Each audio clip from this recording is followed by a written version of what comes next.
Buongiorno a tutti, diamo avvio a questo incontro che termina la chiusura formale, anche se non formale diciamo, ma i contenuti del progetto AILUS.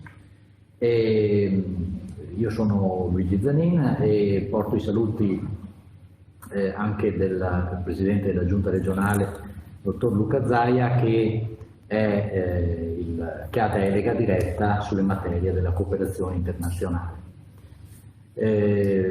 Questa è l'occasione che ci consente di tirare le somme di una serie di attività, di lavori, di analisi che sono state svolte in questi anni, un po' con rammarico che ci ritroviamo ancora una volta online, perché le cause determinate dalla pandemia non ci hanno consentito di sviluppare quella serie di iniziative che avremmo voluto fare anche attraverso una serie di attività in loco, di presenza in loco e anche di intensificazione delle relazioni con il paternariato, col paternariato di AILUS direttamente in Bolivia.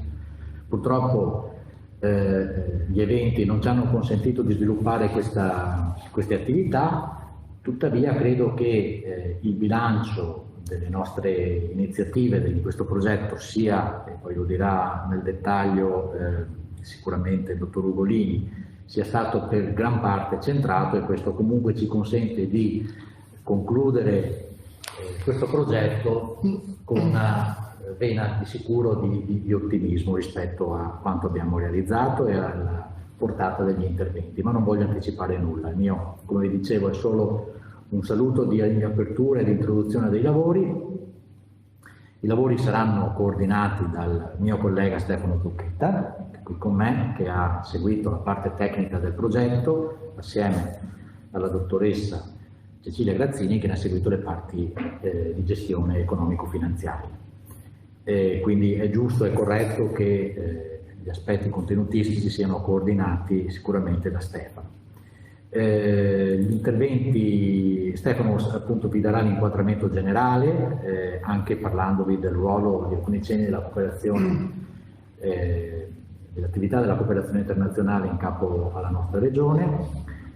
Seguirà la proiezione del video, del cortometraggio sul progetto in foresta. Ne abbiamo avuto modo di vedere nei mesi scorsi l'intero video, che è un'opera veramente pregevole, ne vedremo una sintesi, ecco. E poi appunto ci sarà l'intervento molto denso, ritengo, di Alessandro Ugolini, che entrerà nel merito dei risultati acquisiti nell'ambito del progetto. Risultati che, ripeto, anche rispetto alle difficoltà che ci siamo trovati ad incontrare a causa della pandemia, sono stati molto, molto rilevanti. Abbiamo avuto anche modo di confrontarci in una recente mesa con il partenariato boliviano, a cui abbiamo appunto partecipato online. Abbiamo visto quale sia anche la complessità delle questioni che sono affrontate e anche la delicatezza delle questioni. Seguirà quindi l'intervento del professor Mario Volpe, che relazionerà sulle attività che ha svolto la Fondazione Ca' Foscari nell'ambito del progetto, in particolar modo sul tema del mercato delle biodiversità come elemento per rafforzare il ruolo delle comunità indigene. Questo è stato un lavoro molto, molto importante.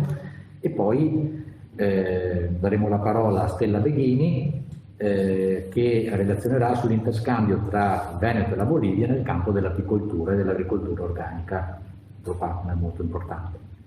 E poi c'è Giorgio Scandiuzzo di Pace e Sviluppo, che ci darà un po' il quadro anche dell'attività di comunicazione che è stata fatta, condividere e far conoscere le esperienze per un'economia più equa.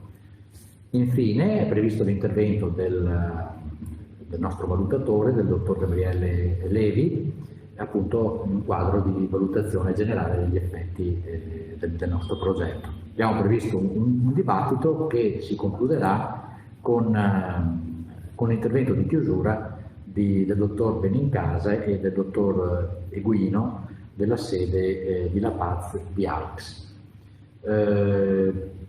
volevo dire delle altre cose, ma io a questo punto manderei avanti la scaletta dei lavori, magari poi in sede conclusiva, visto che ci sarà anche la possibilità di interloquire con AICS, magari avremo modo di sviluppare qualche spunto che uscirà un po' dalla nostra discussione. Vi ringrazio e buon lavoro a tutti. Vai Stefano. Vado io, buongiorno. Ci dispiace enormemente dover parlare con questa musaboa davanti alla faccia, ma questione di vicinanza fisica ci impediscono di parlare liberamente. Allora, sì, l'intervento in 10 minuti vuole essere un intervento, come dire, che vi offre un quadro normativo di programmazione della cooperazione della Regione del Veneto, ma come del resto di tutti i soggetti che sono coinvolti nell'ambito della cooperazione, italiani, pubblici e privati che siano.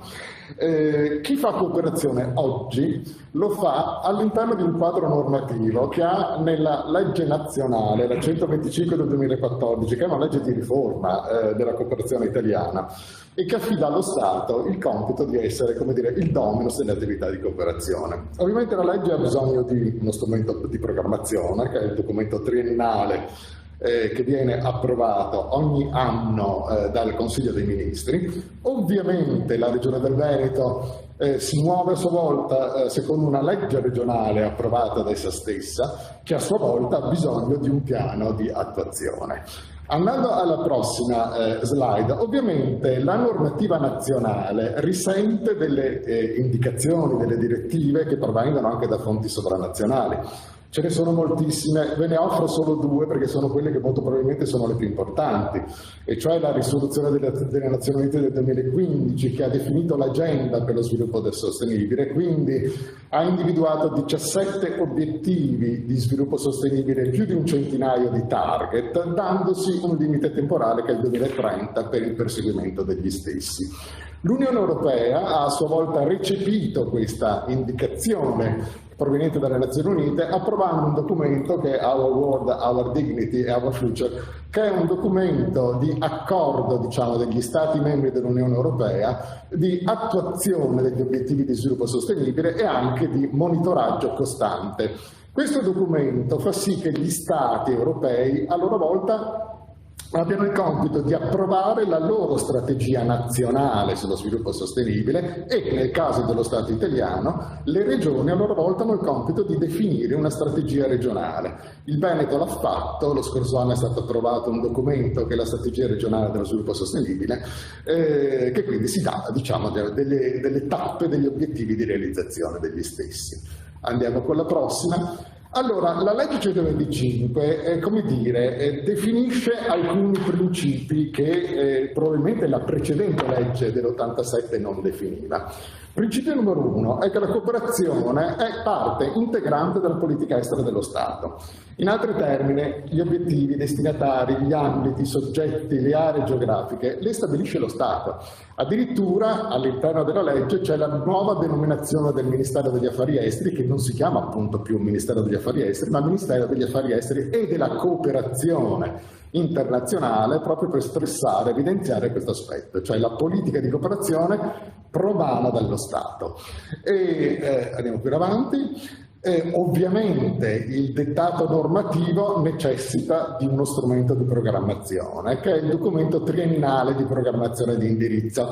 È un documento, come dire, a scorrimento, nel senso che si dice documento triennale, ogni anno però deve essere approvato, anno per anno, dal Consiglio dei Ministri, entro il 15 di marzo, mi sembra che sia stata data questa deadline per l'approvazione.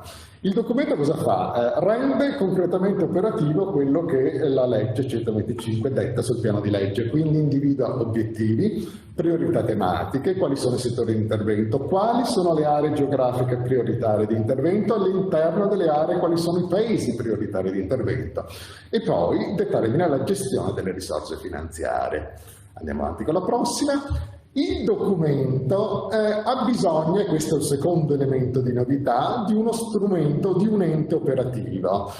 La legge ha previsto, ed è stata istituita, l'Agenzia Italiana per la Cooperazione e lo Sviluppo. L'Agenzia è un ente di personalità giuridica di diritto pubblico che di fatto gestisce la politica italiana della cooperazione, quindi innanzitutto contribuisce ovviamente alla definizione dello strumento della programmazione annuale di cooperazione, ma soprattutto è quella che, potremmo dire in termini molto materiali, gestisce i cordoni della borsa, cioè quella che gestisce materialmente i fondi che vengono stanziati annualmente nelle attività di cooperazione. Ordinariamente l'Agenzia apre 3 bandi annualmente, non sempre questo avviene, ma diciamo che l'input sarebbe questo. Un bando lo si fa a favore delle organizzazioni della società civile, quindi del mondo no profit, un bando è aperto a favore degli enti territoriali, quindi regioni, comuni eccetera, un bando è aperto a favore del mondo profit, che è un'altra novità, diciamo, cioè il fatto di introdurre tra gli attori della cooperazione anche il mondo delle imprese. Infine l'Agenzia gestisce l'elenco delle organizzazioni della società civile, cioè c'è un registro che sostituisce, diciamo, innova il precedente registro che erano le organizzazioni non governative. Non è come dire, un mutamento di poco conto cambiare la definizione di organizzazione non governativa in organizzazione della società civile, perché si è voluto in un certo senso stressare il fatto che le organizzazioni siano espressione del territorio nazionale, più che essere una negazione di ciò che non è governativo. Chiaramente le identità sono più o meno, diciamo, rimaste le stesse, ma c'è anche c'è stato questo mutamento di denominazione delle organizzazioni. Andiamo avanti. Secondo principio fondamentale, che è il principio del sistema della cooperazione allo sviluppo. Viene proprio citato il sistema paese, cioè quello che definisce la legge è il fatto che la cooperazione deve essere il frutto dell'apporto di un sistema di soggetti. Sono citati tutti dall'articolo 23 in poi, quindi lo Stato attraverso le sue amministrazioni, quindi non solo il Ministero degli Affari Esteri, ci sono anche altri ministeri che intervengono, le università, gli enti pubblici, poi ci sono tutti gli enti territoriali, quindi le regioni, le province di Trento e di Bolzano, i comuni e quant'altro. Poi ci sono le organizzazioni della società civile e no profit, e poi infine ci sono i soggetti profit, quindi i soggetti che hanno la finalità di lucro. Tutti questi soggetti concorrono a realizzare le attività di cooperazione sotto, ripeto, l'ombrello di indirizzo normativo di coordinamento che promana dallo Stato.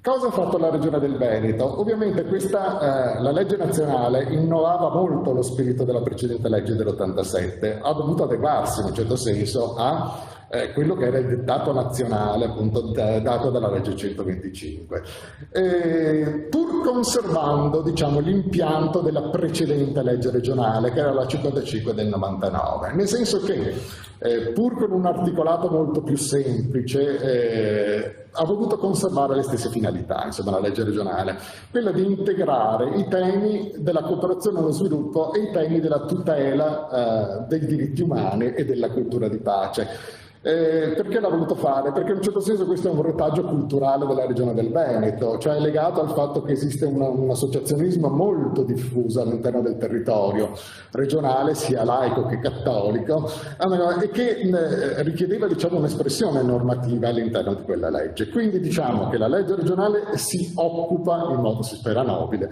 di entrambi questi temi. Ovviamente ha uno strumento operativo anche la legge regionale, che è il piano annuale di attuazione degli interventi, appunto di promozione dei diritti umani e della cooperazione allo sviluppo. Va detto che l'iter di approvazione di questo piano è sì un po' più complesso rispetto al precedente iter della precedente legge regionale, perché è richiesto il concorso del tavolo regionale dei diritti umani, che è un organo consultivo nel quale siedono gli attori regionali della cooperazione, ma necessita anche di un'approvazione del Consiglio regionale attraverso il parere vincolante della competente commissione consigliare. Ma si è voluto in questo caso che il Consiglio come dire, fosse reso partecipe fin dall'inizio della definizione del piano. Andiamo avanti. Ovviamente quali sono i contenuti? Allora, una regione che cosa può fare in tema di cooperazione dei diritti umani? Può svolgere attività di, come dire, sensibilizzazione, di disseminazione delle attività di cooperazione e dei diritti umani, può fare un'attività di raccolta di studi e di ricerche, di pubblicazione. In questo senso la regione si avvale anche di un centro importante che è il Centro di Ateneo dei diritti umani dell'Università di Padova. Può gestire una banca dati, cosa che la Regione del Veneto fa, quindi avere una fotografia degli attori dei diritti umani e della cooperazione che operano all'interno della Regione, e può ovviamente dare una concretezza operativa attraverso la gestione di progetti e quello che si chiamano i partenariati territoriali, quindi una collaborazione con altri enti pubblici, sia veneti ovviamente, cose nazionali e sovranazionali, quindi diciamo che la Regione da un lato può partecipare rendendosi promotrice lei di progetti presso i bandi appunto dell'Agenzia della Cooperazione come dell'Unione Europea, o può, cosa che fa tutti gli anni, gestire le risorse interne attraverso un bando che apre tutti gli anni, anzi in realtà poi i bandi sono 3 per la precisione, perché c'è un bando che attiene alla tematica della cooperazione allo sviluppo, un bando che attiene alla tematica del commercio ecosolidale e un bando aperto per la tutela e la promozione dei diritti umani. Andiamo avanti. Il piano annuale quindi definisce obiettivi, strategie, aree tematiche, settori di intervento, nel caso della cooperazione anche quali sono le aree geografiche di intervento, e gestisce le risorse finanziarie che ha a disposizione. Ovviamente obiettivi, aree tematiche, aree geografiche risentono, come dicevo prima, delle indicazioni delle direttive che ti vengono dallo Stato, quindi noi possiamo magari specificare alcuni aspetti, ma chiaramente non possiamo mai metterci in una posizione, come dire, conflittuale o antagonista nei confronti dello Stato e di ciò che lo Stato definisce in tema di cooperazione. Andiamo avanti. Ecco, entriamo adesso brevemente sul progetto Illus. Il progetto Illus si inserisce in questo iter normativo e, come dire, operativo della cooperazione. Il bando 2017, il progetto è finanziato dall'Agenzia Italiana per la Cooperazione allo Sviluppo, è stato il primo bando che l'Agenzia ha aperto a favore degli enti territoriali. Ne ha aperto un secondo nel 2019, ne ha saltato uno di anni.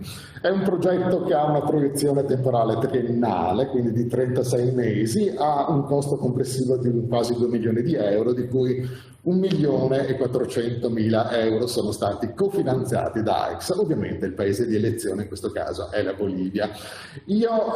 Andiamo pure avanti con la prossima slide. Non mi soffermerei tanto su una disamina di attività, anche perché queste saranno l'oggetto degli interventi successivi.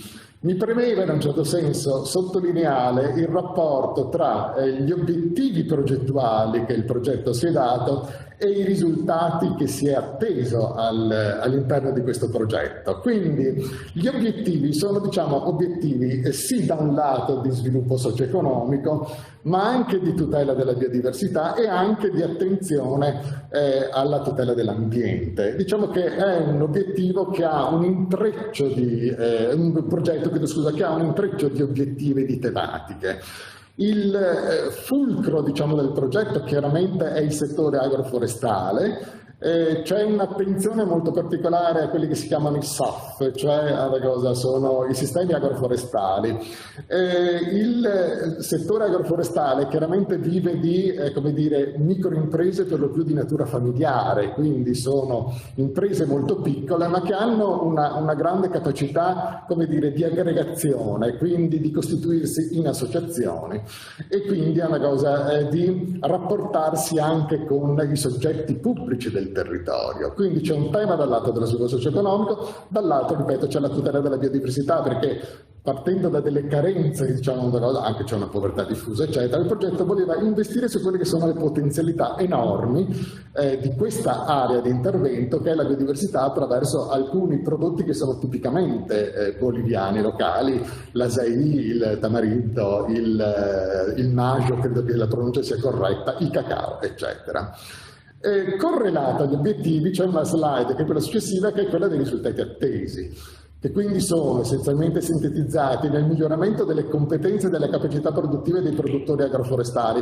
Il progetto in un certo senso vuole accompagnare un percorso che è non solo di miglioramento della capacità in sé del singolo produttore di produrre meglio i propri prodotti, ma anche attraverso i movimenti associativi che ci sono, di accompagnare il prodotto attraverso il miglioramento dello stoccaggio, attraverso la trasformazione e commercializzazione, fino ad arrivare, diciamo, a quello che è un intento che è in corso di realizzazione, la identificazione di un marchio, una cosa, dei prodotti agroforestali. L'ultima slide e poi ho concluso. Ovviamente per realizzare questo progetto, il progetto necessitava di un partenariato abbastanza solido, se vogliamo. Quindi qui vi sono legati tutti i soggetti che hanno contribuito alla realizzazione del progetto. Cioè sono rappresentate varie tipologie di soggetti, perché ovviamente ci sono le organizzazioni della società civile, c'è l'università, c'è appunto la cooperativa Pace e Sviluppo che si occupa essenzialmente di commercio ecosolidale, c'è Ave Probi che è un soggetto che è un'associazione di produttori biologici. Ma c'è in Bolivia anche un partenariato molto forte rappresentato da CIPCA, che è ovviamente addentratissimo all'interno del territorio boliviano e dei due dipartimenti oggetto dell'intervento, sia nell'ambito della tutela dei diritti umani, sia nell'ambito ovviamente dello sviluppo imprenditoriale locale. E c'è il coinvolgimento di 4 municipalità. L'elemento della presenza dei municipi direi che è molto importante, perché chiaramente i municipi sono responsabili della pianificazione dei loro territori e quindi era molto importante che gli attori, diciamo i produttori e quant'altro presenti nel progetto si potessero rapportare anche attraverso i municipi che esprimono quindi diciamo le istanze di coordinamento e di gestione del territorio. Io avrei finito. Quindi se possiamo andare avanti, diciamo che ciò che io vi ho detto a parole adesso si traduce in un video che vedremo tutti quanti.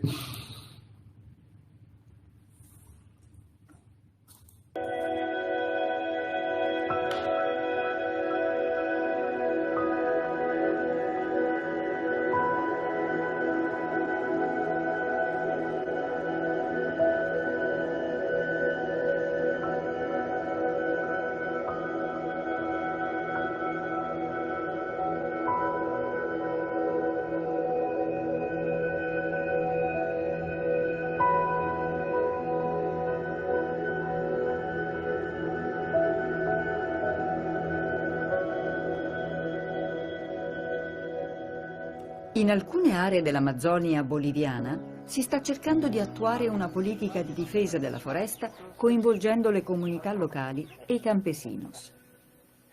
In questo processo di salvaguardia si inserisce il progetto Aildus finanziato dalla cooperazione italiana e realizzato da un ampio partenariato territoriale che vede attori della regione del Veneto e della ONG COSPE collaborare con la ONG boliviana SIPCA e municipalità dei dipartimenti Beni e Pando. Alessandro è il coordinatore in loco. L'obiettivo del progetto è quello di promuovere lo sviluppo socio-economico delle comunità coinvolte a partire dalla creazione di opportunità di reddito e impiego per giovani e donne. Il punto di partenza è la grande biodiversità della foresta amazzonica. L'idea è quella di migliorare e rendere più sostenibili le filiere di prodotti tipici quali açaí, majo, tamarindo e noce dell'Amazzonia, migliorando quelle che sono le potenzialità delle attività tradizionali di queste comunità e di garantire il mantenimento della foresta.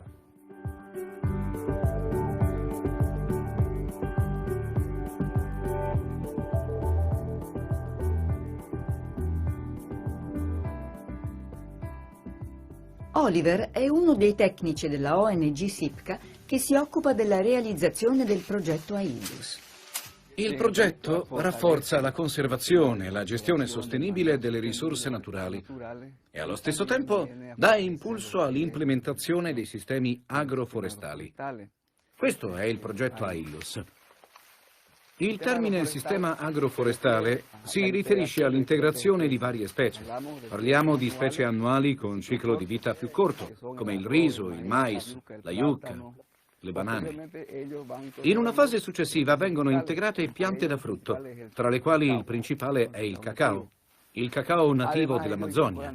Nella stessa porzione di terra si piantano specie da frutto come agrumi e tamarindo, nonché altre piante da legname come l'amara, il cedro, la nargusta e altri alberi tropicali che crescono normalmente in questo ambiente. A questo insieme di differenti specie viene dato il nome di sistema agroforestale. Le famiglie all'interno di questo sistema di produzione fanno in modo di ottenere diversi prodotti per avere risorse economiche a beneficio dei vari membri. Nello stesso tempo, però, facendo così, pensano alle generazioni future, ai propri figli e ai nipoti. Il progetto AILLUS viene ad appoggiare e implementare da una parte il bagaglio di conoscenze delle famiglie indigene e contadine, dall'altro rafforza la loro forma organizzativa riguardo alla commercializzazione. Altro aspetto importante è che dà impulso alla gestione delle risorse naturali in maniera sostenibile e soprattutto incentiva la partecipazione delle famiglie nell'accudire e proteggere l'ambiente in cui vivono.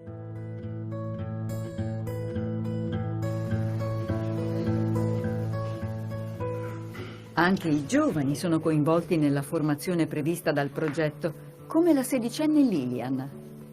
Io sono la segretaria del gruppo dei coltivatori di cacao di questa comunità.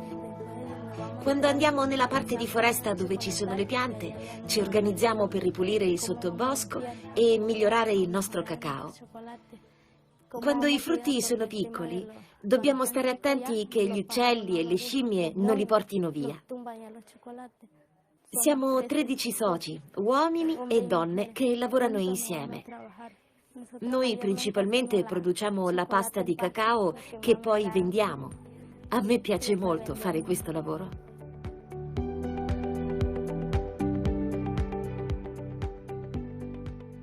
18 ore di strada dividono Trinidad da Riberalta e altre 8 ci vogliono per arrivare a Coija, le altre località obiettivo del progetto AILLUS.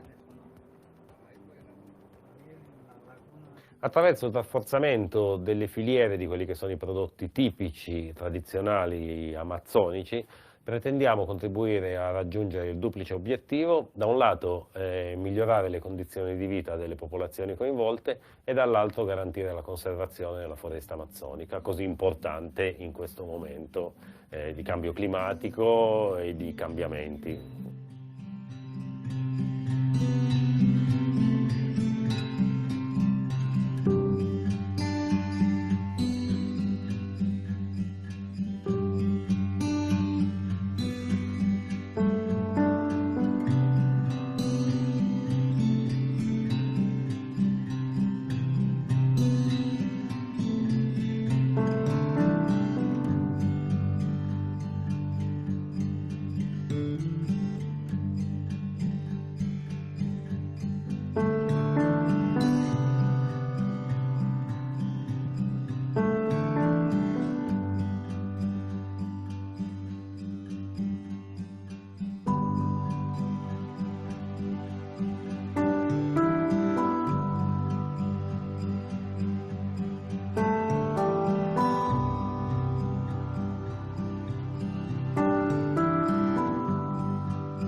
Eccoci. Beh, congratulazioni a chi ha realizzato questo video, perché è un video decisamente molto bello. Allora, credo che adesso entriamo praticamente nel merito proprio delle attività progettuali. E credo che Alessandro sia in linea con noi, nessuno credo meglio di lui, in quanto è stato il trade union, diciamo, tra Italia e Bolivia, quindi tra partner italiani e i partner boliviani, in quanto coordinatore operativo del progetto. Nessuno meglio di lui, dicevo una cosa, può darci un quadro riassuntivo di sintesi e finale dello stato di realizzazione. Alessandro, se ci senti, ti ascoltiamo volentieri. Sì, buongiorno, ci sono. Dicevo a Cecilia, ho staccato la telecamera perché sono avvolto in una trapunta perché fa un freddo bestiale, quindi non c'è il riscaldamento negli hotel, sono 3 gradi, quindi non accendo la telecamera perché sembro una nonna. Comunque, niente, e quindi grazie dell'opportunità. Io ho preparato una presentazione, diciamo, più quantitativa, un po' per presentare quelli che sono stati i risultati raggiunti dal progetto Aelius. I dati sono relativi in parte al dicembre del 2020, ossia l'ultimo report presentato alla Regione Veneto, i dati più numerici, e poi ci sono alcuni dati aggiornati, diciamo, quasi ad adesso, per cui appunto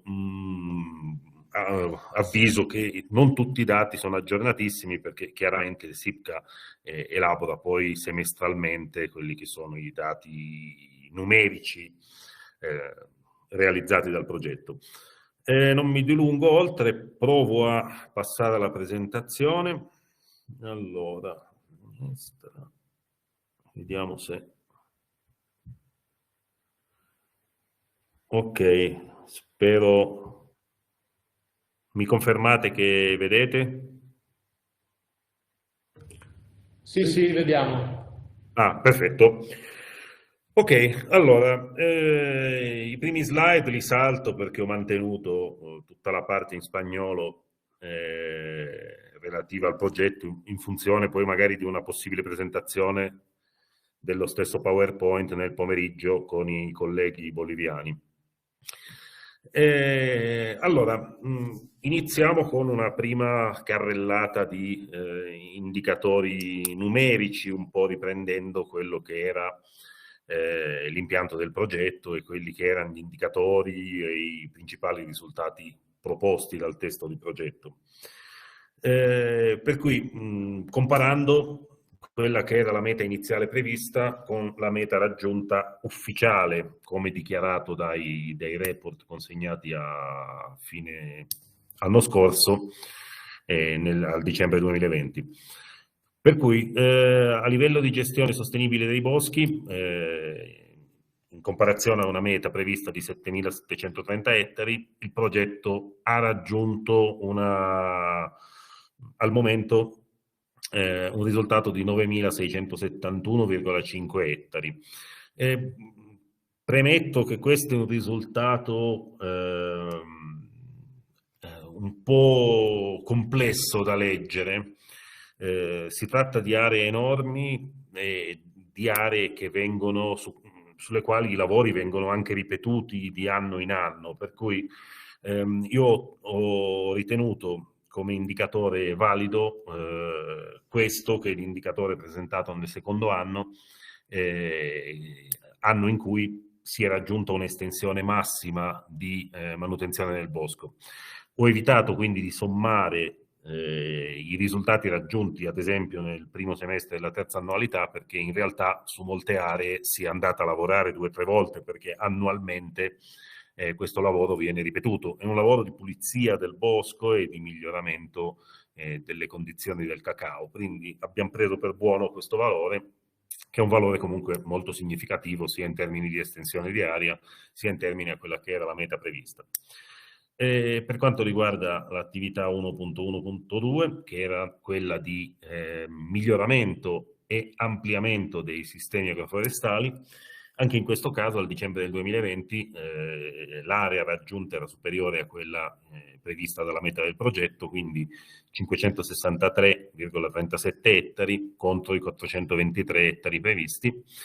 In questo caso si tratta più che altro di fornitura di piccoli equipaggiamenti ai produttori per la manutenzione dei sistemi agroforestali e soprattutto di inserire nuove varietà, quindi di ampliare la produzione, ampliare la produttività attraverso la formazione dei produttori e di aumentare la biodiversità, la diversità di ciò che il sistema agroforestale produce. Rispetto all'altro indicatore, 48,7 ettari di nuovi sistemi agroforestali rispetto ai 50 previsti. Chiaramente pensiamo di raggiungere e superare la meta prevista entro la fine del progetto. Per quanto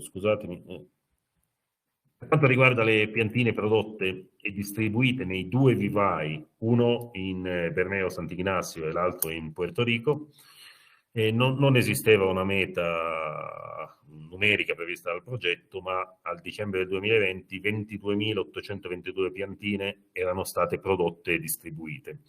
In realtà nei vivai al momento sono presenti, diciamo al dicembre del 2020 erano presenti circa altre 50.000 piantine, principalmente di cacao e di noce dell'Amazzonia, oltre che di açaí e oltre che di una serie di altre specie e varietà da frutta o da legna. Al momento queste erano le piantine prodotte. Bisogna tenere in considerazione che alcune varietà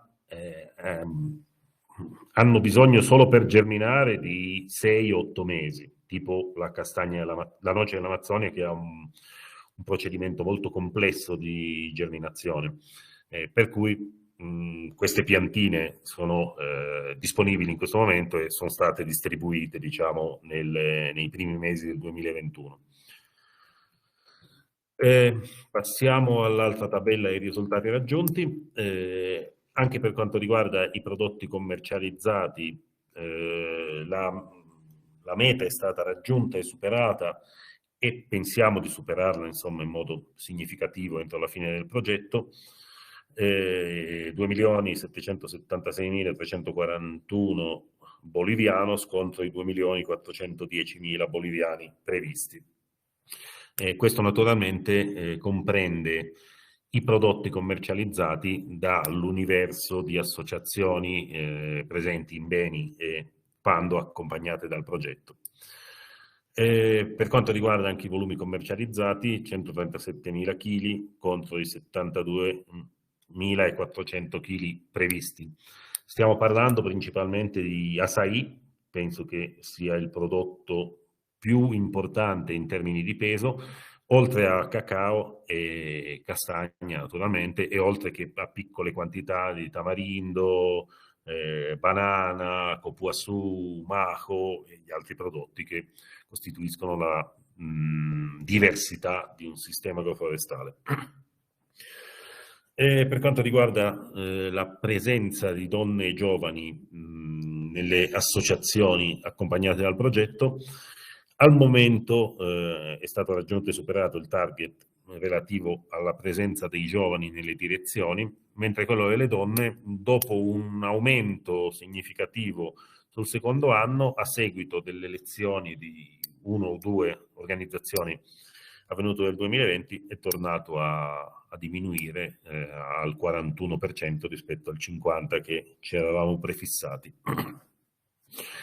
Infine, il reddito medio delle famiglie, IFA, che è una metodologia e una ricerca che è realizzata dal SIPCA periodicamente e che tra l'altro è utilizzata anche dal governo boliviano, dal Ministero dell'Agricoltura, come indicatore ufficiale di quello che è il reddito medio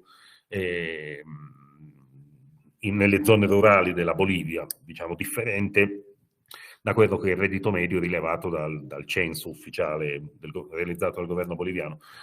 Questi dati non sono aggiornati, anche a causa della pandemia di Covid, per cui ultimamente non è stato possibile realizzare questo piccolo censo che il SIPCA realizza, se non sbaglio, di 2 in 2 anni, rispetto alla meta prevista dal progetto di 42.270 boliviani.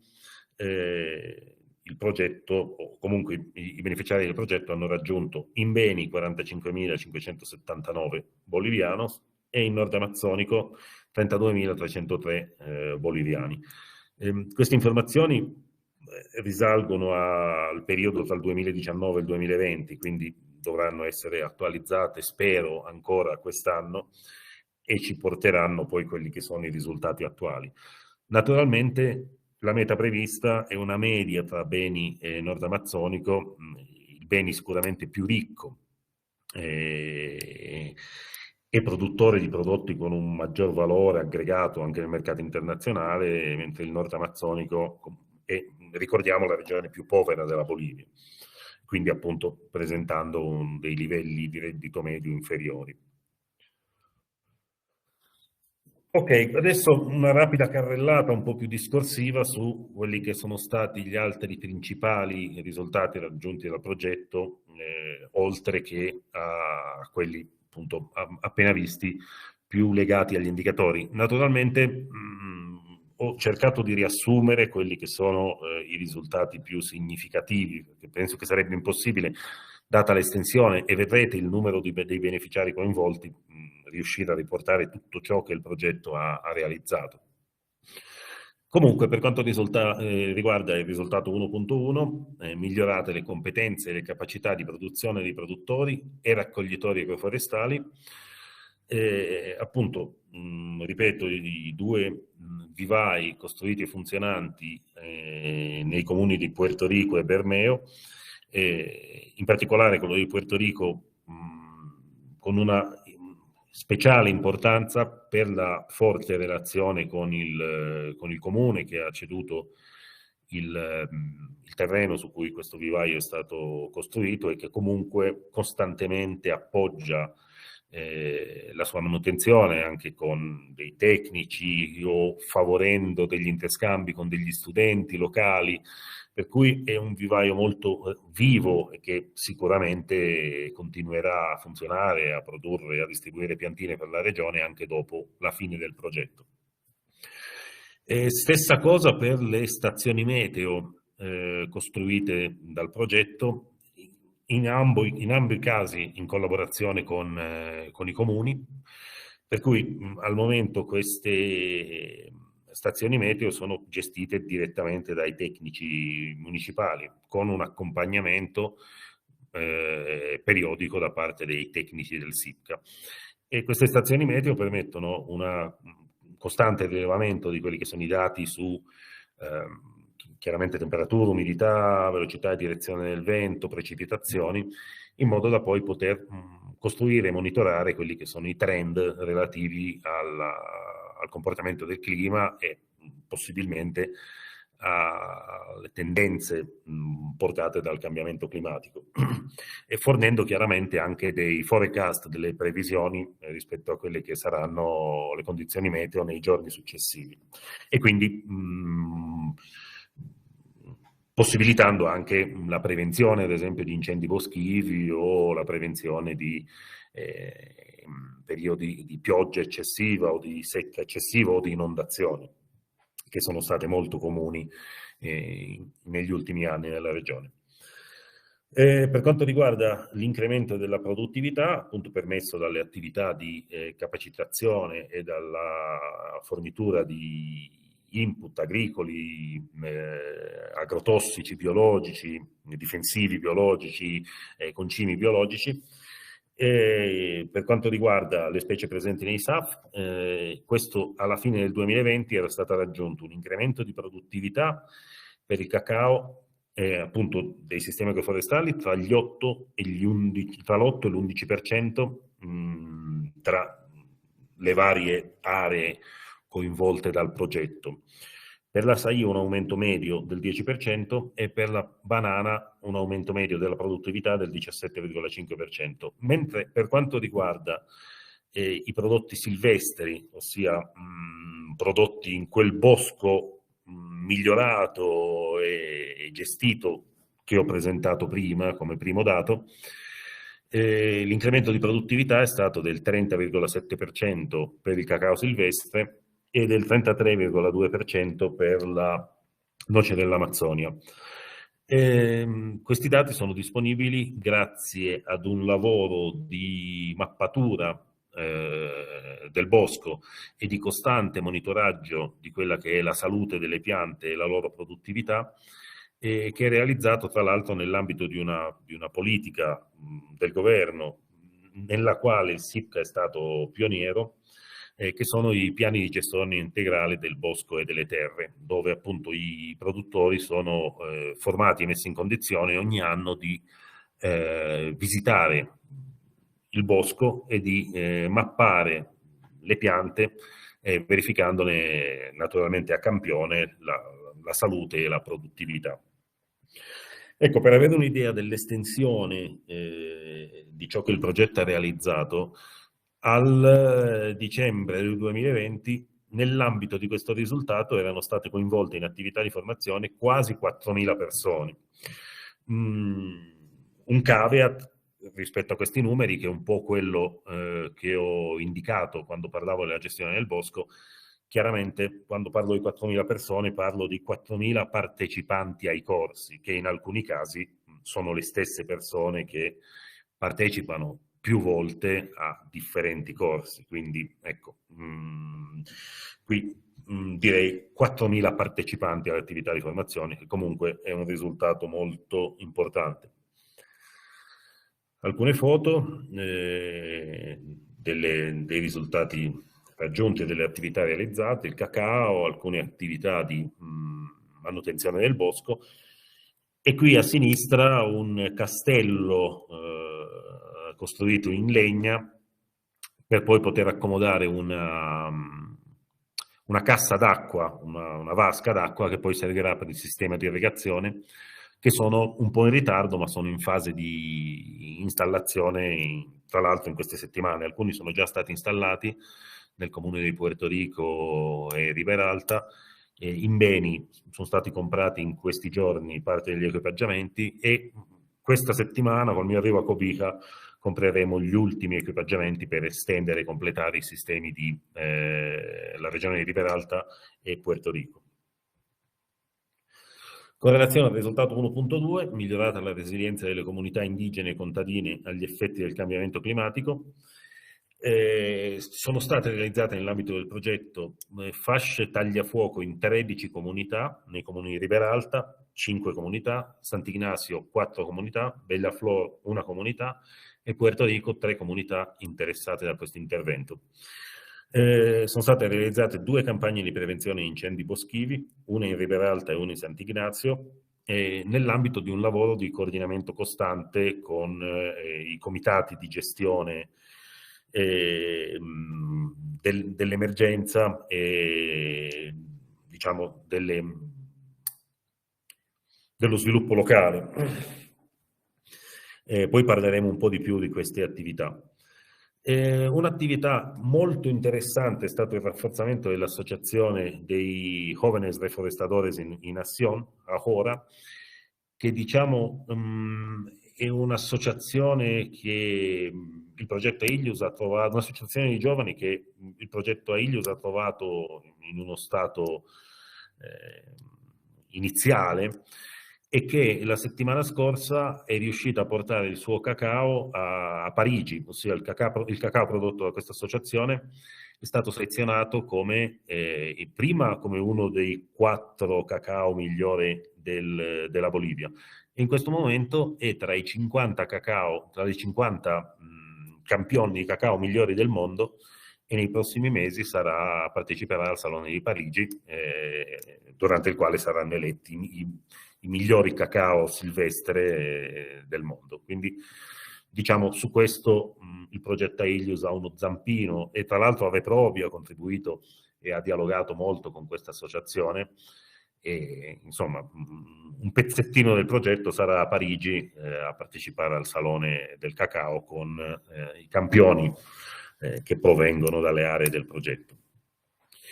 Anche per quanto riguarda questo risultato, 1051 persone coinvolte direttamente in attività di formazione e sensibilizzazione e approssimativamente 5200 persone coinvolte nelle campagne di prevenzione. Alcune foto relative alle attività svolte nell'ambito di questo risultato. Qui a sinistra è l'uniforme confezionato nell'ambito del progetto con le logo del progetto Ailius e della cooperazione italiana e distribuite nella regione di Sant'Ignazio e in Beni ai pompieri comunitari, equip di pompieri comunitari capacitate ed equipaggiate dal progetto. E qui delle foto molto significative delle fasce tagliafuoco aperte tra l'altro in queste settimane in Ribera Alta. Io purtroppo non ho fatto in tempo ad aggiungere alcune foto ricevute ieri degli incendi forestali e dell'impatto che hanno avuto queste fasce tagliafuoco. Tra l'altro proprio in comunità che erano state visitate da noi assieme ad Ave Probi e che erano costantemente flagellate dai fuochi e che quest'anno, grazie a queste fasce che potete vedere in questa foto qui a destra e agli equipaggiamenti che abbiamo fornito, quindi zaini estintori, pale, zappe, insomma dei kit completi per pompieri comunitari, quest'anno molte delle comunità che erano colpite negli anni passati sono state risparmiate dai fuochi. Correlazione al risultato 1.3, rafforzati il ruolo, le competenze e i servizi delle associazioni di produttori agroforestali. A livello di risultati, attualmente 9 associazioni contano con meccanismi di gestione efficiente e di erogazione dei servizi ai loro soci. 3 associazioni contano con protocolli di raccolta dei prodotti, raccolta e immagazzinamento dei prodotti, che sono AIAS della regione del Beni e ARFA e ARFAT, che sono invece localizzate in Pando, nella regione del Nord Amazzonico. 75.508 euro investiti in piante industriali. Questa è un'informazione che si riferisce al 2020 e che sarà aumentata del 50-70% entro la fine del progetto. Un'associazione è certificata da Fairtrade e implementa meccanismi di tracciamento e miglioramento della produzione e esporta noce dell'Amazzonia verso l'Italia attraverso la cooperativa Cico Mendes. Questa associazione, che è l'associazione Sefembo, non è direttamente listata tra le associazioni beneficiarie del progetto Ailius, ma è diciamo uno spin-off dell'ARTFAT, che è l'associazione localizzata a Trincera, ed è un'associazione che è stata creata in questi anni ad hoc proprio per poter permettere l'esportazione della noce dell'Amazzonia o castagna. 2 studi sulla qualità morfo-agronomica dei prodotti sono stati elaborati, açaí e cacao, e 2.216 persone coinvolte in attività di formazione. Qui alcune delle foto degli equipaggiamenti acquistati dal progetto e delle attività di formazione nell'area gestionale. Appunto queste, una fabbrica di açaí appoggiata dal progetto attraverso l'acquisto di questi equipaggiamenti per frullare, diciamo, l'Açaí, le cassette per il trasporto della frutta con il logo del progetto, appunto attività di formazione. Correlazione al risultato 2.1, rafforzata la collaborazione tra attori territoriali per l'identificazione di iniziative sostenibili, per cui 5 incontri di tavoli territoriali realizzati, 4 in Nord Amazzonico e 1 in Beni, elaborata una proposta di marca regionale origine amazzonico, di cui parleremo un po' in seguito, elaborata la strategia commerciale della FEDAFAP, che è la federazione dei produttori di açaí e di frutta amazzonica, e anche questo un risultato diretto del progetto, perché la federazione è venuta proprio a formalizzarsi e a elaborare il statuto e i suoi regolamenti proprio nell'ambito dell'esecuzione del progetto Ailius.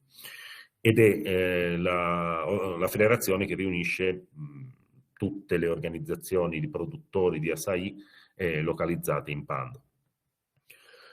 Elaborati 3 studi su qualità e potenziale commerciale di cacao e açaí e sulla fattibilità della marca regionale.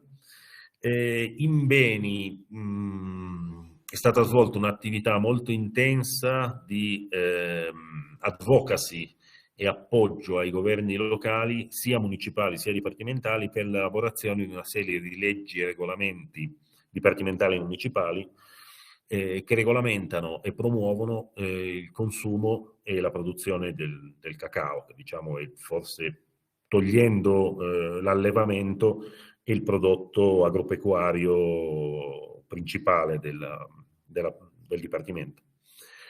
E infine 749 persone coinvolte in attività di formazione nell'ambito di questo risultato. Qui alcune proposte di quella che sarà la logomarca Origine Amazzonico, che è, diciamo, prettamente un risultato del lavoro svolto nell'ambito del progetto attraverso le MESAS. Le MESAS cominciate nel 2019 e che hanno iniziato un processo di riflessione su quelli che sarebbero le alternative, le potenzialità, le possibilità di valorizzazione dei prodotti locali attraverso l'analisi delle alternative offerte dal mercato di certificazione fair trade, organica, di denominazione di origine, e che hanno portato invece ad un processo di riflessione interna dei produttori che hanno preferito partire per la creazione di una propria marca, di una propria federazione, quindi un punto iniziale dopo il quale passare a degli step successivi di certificazione. Però un processo molto interessante attraverso il quale i produttori hanno voluto priorizzare la definizione di un'identità locale dei prodotti amazzonici e dei produttori amazzonici e una identità grafica, anche visuale, prima di imbarcarsi in processi di certificazione per terzi dei loro prodotti. Infine, appunto, oltre alle attività svolte, il progetto ha creato delle importanti prospettive di continuità dell'iniziativa. Quindi siamo abbastanza tranquilli di aver innanzitutto lasciato sul terreno dei risultati consistenti e permanenti per quanto riguarda la formazione dei produttori, gli investimenti nelle piante industriali, le fasce tagliafuoco, la marca regionale, la federazione, eccetera, ma anche a livello di collaborazioni tra soci italiani e boliviani. Al momento sono in fase di valutazione 2 grandi progetti pluriennali presentati dal COSPE in collaborazione con il SIPCA, uno presentato dai CS e diciamo focalizzato nella regione di Pando, e uno presentato all'Unione Europea e focalizzato nel Dipartimento di Beni, e un altro in fase di approvazione presentato alla cooperazione decentrata per la provincia autonoma di Bolzano. Quindi tutti progetti che speriamo siano approvati, di continuità delle attività iniziate dal progetto Ailios.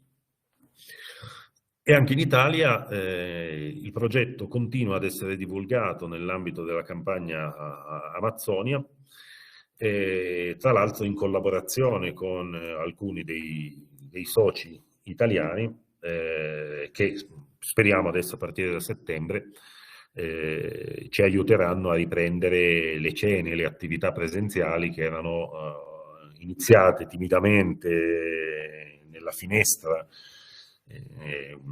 dell'estate. Il Covid ci aveva permesso di realizzare qualche piccola attività. Speriamo insomma che a partire da settembre-ottobre sia possibile riprendere queste attività e continuare a far vedere il video piuttosto che a parlare dei risultati raggiunti dal progetto Ailios.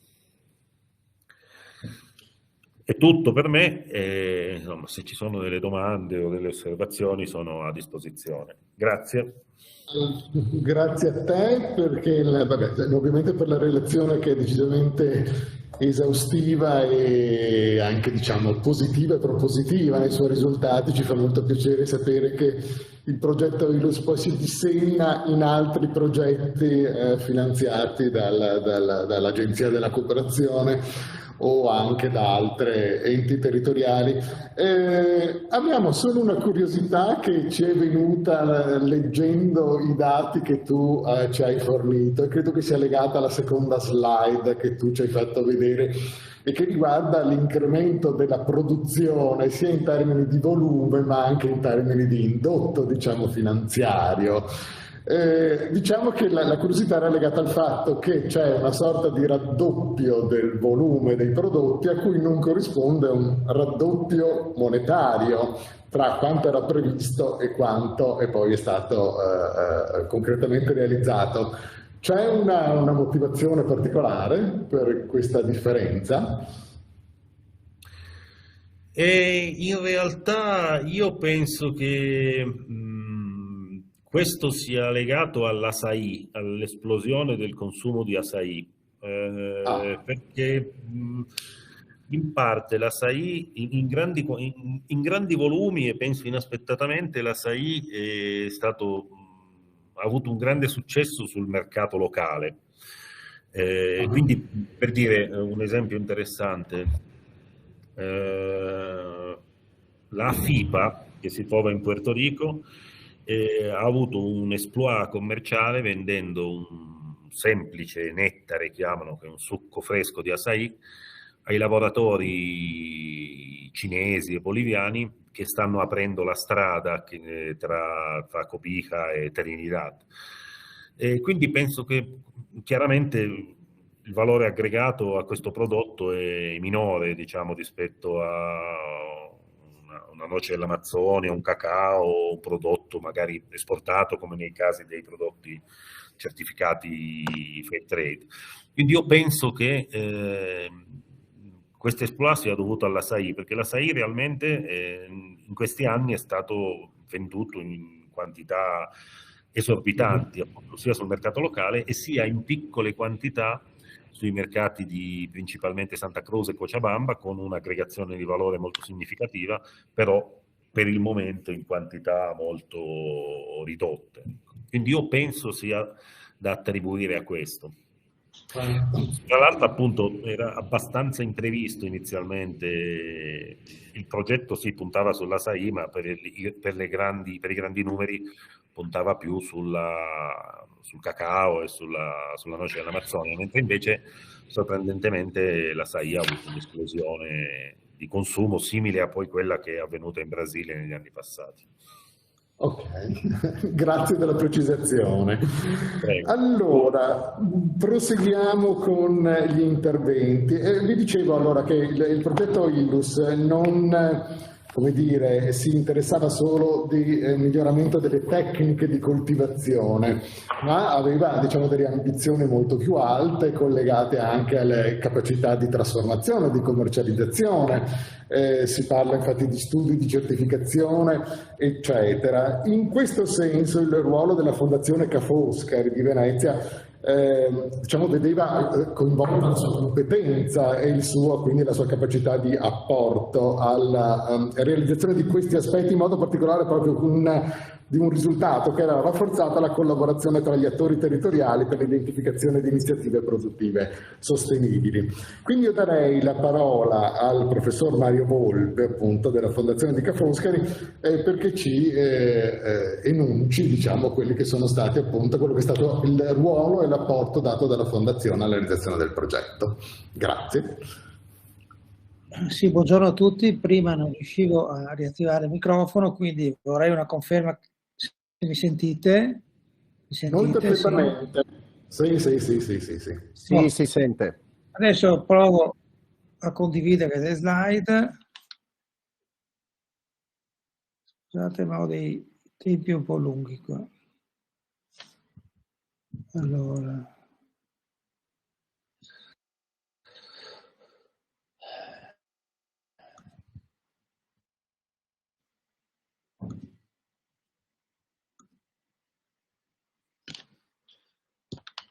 Bene. Conferma che vedete le slide, chiedo scusa di questa. Mi confermate che vedete le slide? Noi no. No. No. Allora riprovo, scusatemi, ma...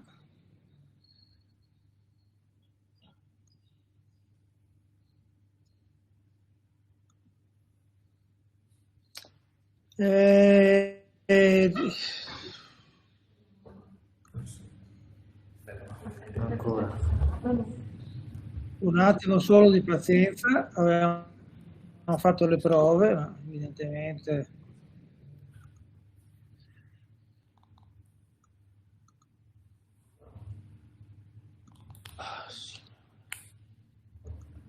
Lo faccio io. Sempre che quando parla si manca la seconda volta. Lui si vede. Io ce li ho sempre. Allora, se mi permettete, provo a uscire e rientrare perché ho l'impressione come che sia bloccato. Quindi rientro subito.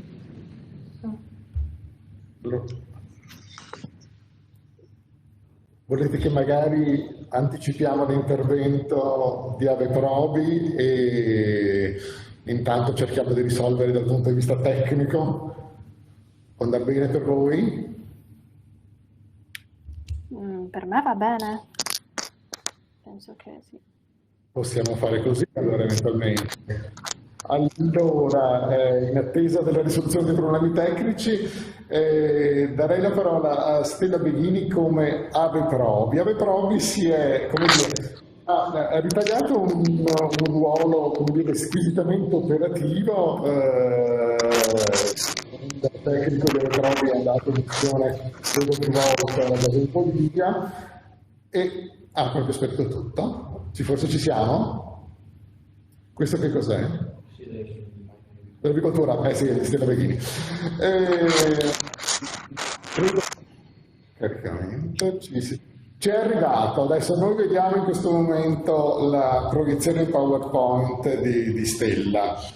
Darei la parola a Stella proprio perché credo che ci sia, come dire, in termini squisitamente operativi, realizzato un ottimo rapporto tra Ave Probi e gli apicoltori, soprattutto, interessati dal progetto.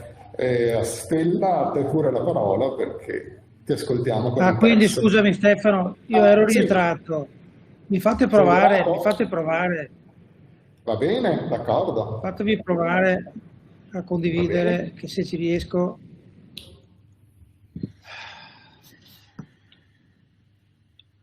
Mi confermate che ho tolto la mia?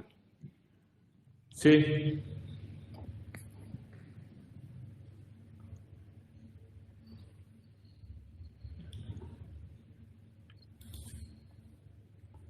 Io sto provando a condividere lo schermo, cosa che era riuscita benissimo ieri, ma adesso no. Volete condividere va bene, voi come regione, magari, dal vostro? Scusate, ma adesso Stella sei tu o come facciamo? Perché se condividiamo tutti ho paura che non... No, io posso aspettare, cioè, proponevo che magari qualcun altro condivide per te. Le slide della Fondazione Ca' Foscari, proviamo da noi da qua. No, io le ho e adesso posso riprovare ancora, scusate, no, non ho evidentemente una gran linea. Ecco, fatemi provare.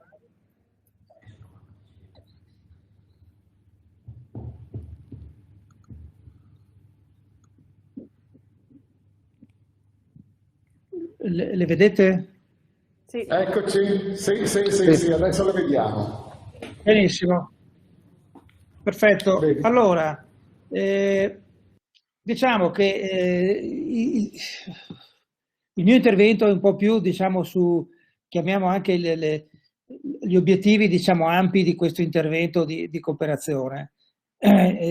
Questo è un intervento nell'ambito della biodiversità, che è un tema in realtà su cui abbiamo anche sviluppato con la Regione Veneto anche degli altri progetti nel passato.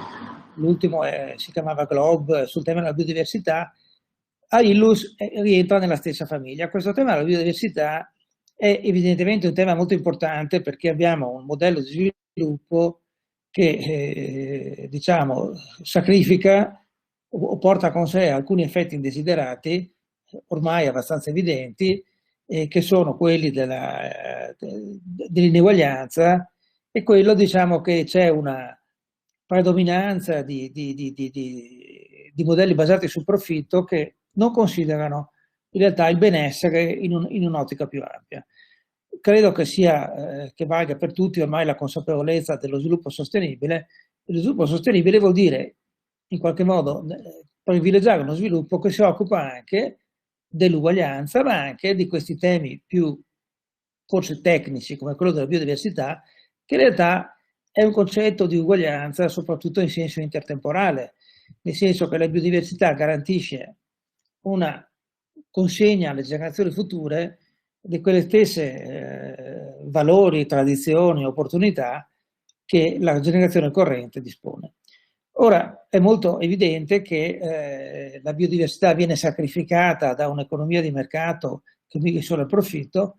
È anche vero che la biodiversità, e questo è un po' paradossale, tende in qualche modo a essere nelle mani o comunque nelle capacità di gestione delle parti meno sviluppate e meno ricche del pianeta. Allora c'è appunto un problema importante, che la biodiversità è un valore globale.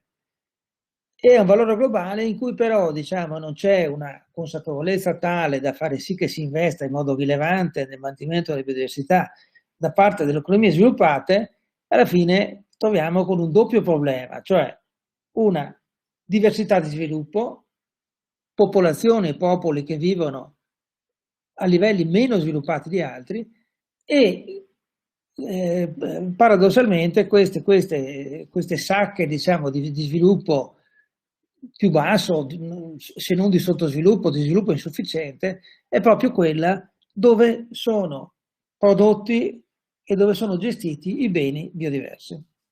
Allora, a noi sembrava interessante, e credo questo è interessante per tutte le cose che facciamo ormai da anni, ma anche per il team di ricerca di questo progetto, rovesciare questo tipo di argomentazione e dire in realtà si può cercare di promuovere e mantenere la biodiversità utilizzando i meccanismi di mercato, e questo consente anche di creare un maggiore sviluppo a vantaggio delle popolazioni che hanno in carico la produzione e il mantenimento della biodiversità.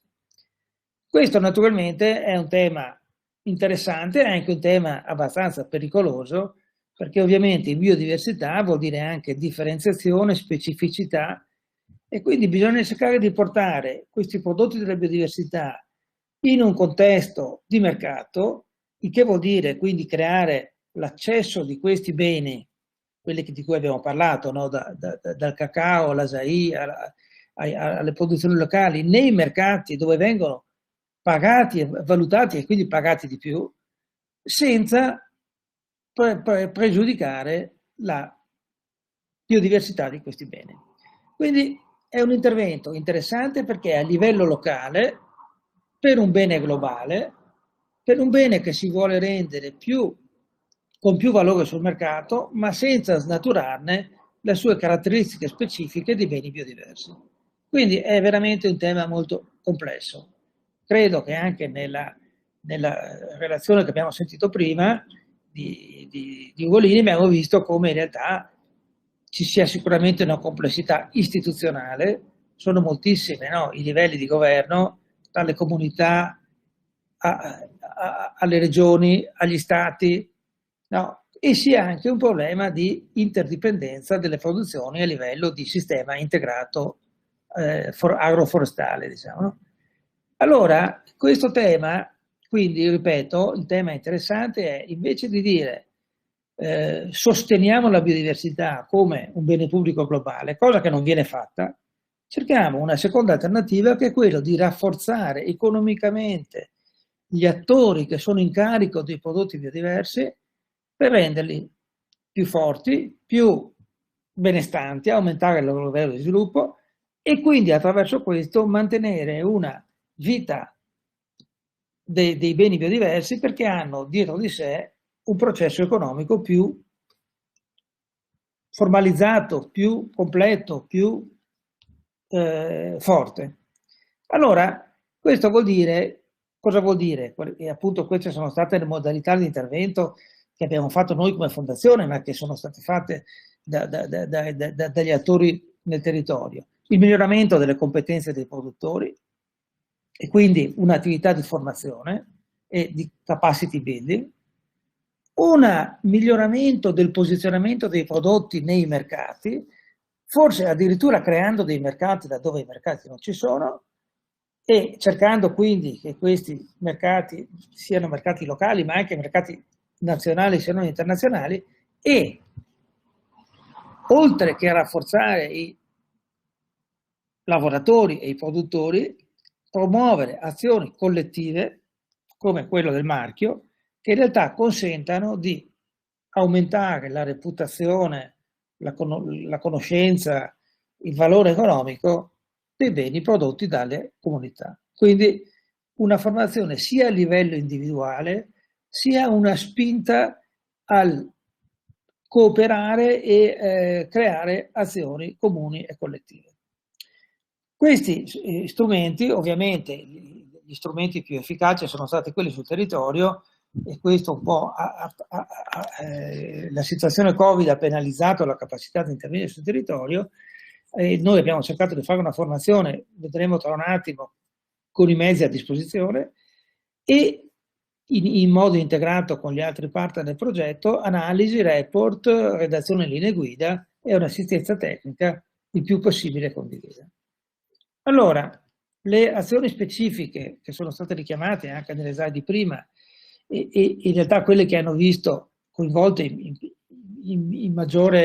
con un ruolo maggiore la Fondazione Ca' Foscari sono state l'azione 1.1, qui c'è un errore, la missione di Linda Pischetta è stata nel giugno 2020 e un contributo alle attività di studio e preparazione dei marchi, un tema sul valore economico della biodiversità, perché è importante la consapevolezza che in realtà questo tipo di azioni che si fanno sì che i produttori e i lavoratori locali impegnati in sistemi biodiversi stiano perseguendo un bene globale, no? Ma anche questo tema di rendere gli attori propensi a lavorare in gruppo, quindi aggregazione di imprese, filiere, eccetera, eccetera. E ovviamente anche un'attività di assistenza tecnica e di linee guida. Allora, i temi della biodiversità, e qui semplicemente un piccolo elenco di quello che è stato approfondito nel report, è il tema di una conoscenza, strumenti di conoscenza e tutela della biodiversità e come la biodiversità abbia delle relazioni con la povertà, con l'economia di mercato e quindi in realtà come si possa utilizzare l'economia di mercato per promuovere i beni biodiversi, come il tema dell'agricoltura sia fondamentale, e qui c'è chi è molto più competente di me, però è evidente che l'agricoltura nei nostri paesi solo da molto poco ha compreso la biodiversità come un elemento importante della politica agricola e devo dire l'agricoltura fino a poco tempo fa perseguiva una specializzazione assolutamente contraria rispetto alla biodiversità, si sta capendo anche nei paesi occidentali di quanto sia importante la biodiversità e il ruolo della politica economica soprattutto a livello territoriale. Questo tema della formazione dei produttori appunto è anche per dare la sensazione ai produttori di qual è il mondo di riferimento in cui loro operano e quindi capire che loro devono operare comunque in un mercato e cercare di trasferire come formazione gli elementi base della formazione economica, da quello che è il funzionamento del mercato al ruolo che può giocare l'azienda in una filiera industriale completa e al tema dell'aggregazione di impresa. Allora, diciamo che molte cose, e dopodiché, scusate, tema fondamentale, il discorso del marchio. Noi sappiamo che marchi territoriali sono un tema spinoso perché in Europa non hanno mai funzionato molto bene, mentre funzionano bene in Europa i marchi, diciamo, di qualità, però credo che l'idea di coinvolgere un territorio, una comunità in un processo di miglioramento del valore economico dei prodotti non possa prescindere da una forma di comunicazione aggregata. Quindi il marchio territoriale, visto al di là della questione del marchio come procedura legale, è importante perché è anche un elemento di identificazione degli attori produttivi con il proprio territorio. E quindi l'idea che si fa parte di un sistema. E quindi forse, appunto, come è stato detto, è interessante anche che ci sia uno sforzo sull'identificazione del logo prima ancora che sui processi amministrativi. È importante che ci sia un processo di identificazione con le tradizioni e le qualità del territorio che esprime i marchi biodiversi. E ovviamente il tema dei mercati internazionali è un tema fondamentale anche per prodotti così locali, perché nonostante alcuni rallentamenti dovuti al Covid, ma dovuti anche a dei processi di contestazione degli effetti generali della globalizzazione, ciò non toglie che il legame internazionale sia fondamentale, come appunto il fatto che il cacao venga rappresentato a livello internazionale come un cacao di qualità è un valore molto molto importante. Bene, io chiuderei questa breve presentazione cercando di capire quali insegnamenti ci ha dato questo progetto. Allora, il primo è una cosa che potremmo dire un disclaimer, no? In realtà ci siamo resi conto tutti, credo, di quanto sia importante la presenza. Purtroppo il Covid ha bloccato la integrazione basata sulla presenza fisica, e in realtà questo è un elemento veramente importante.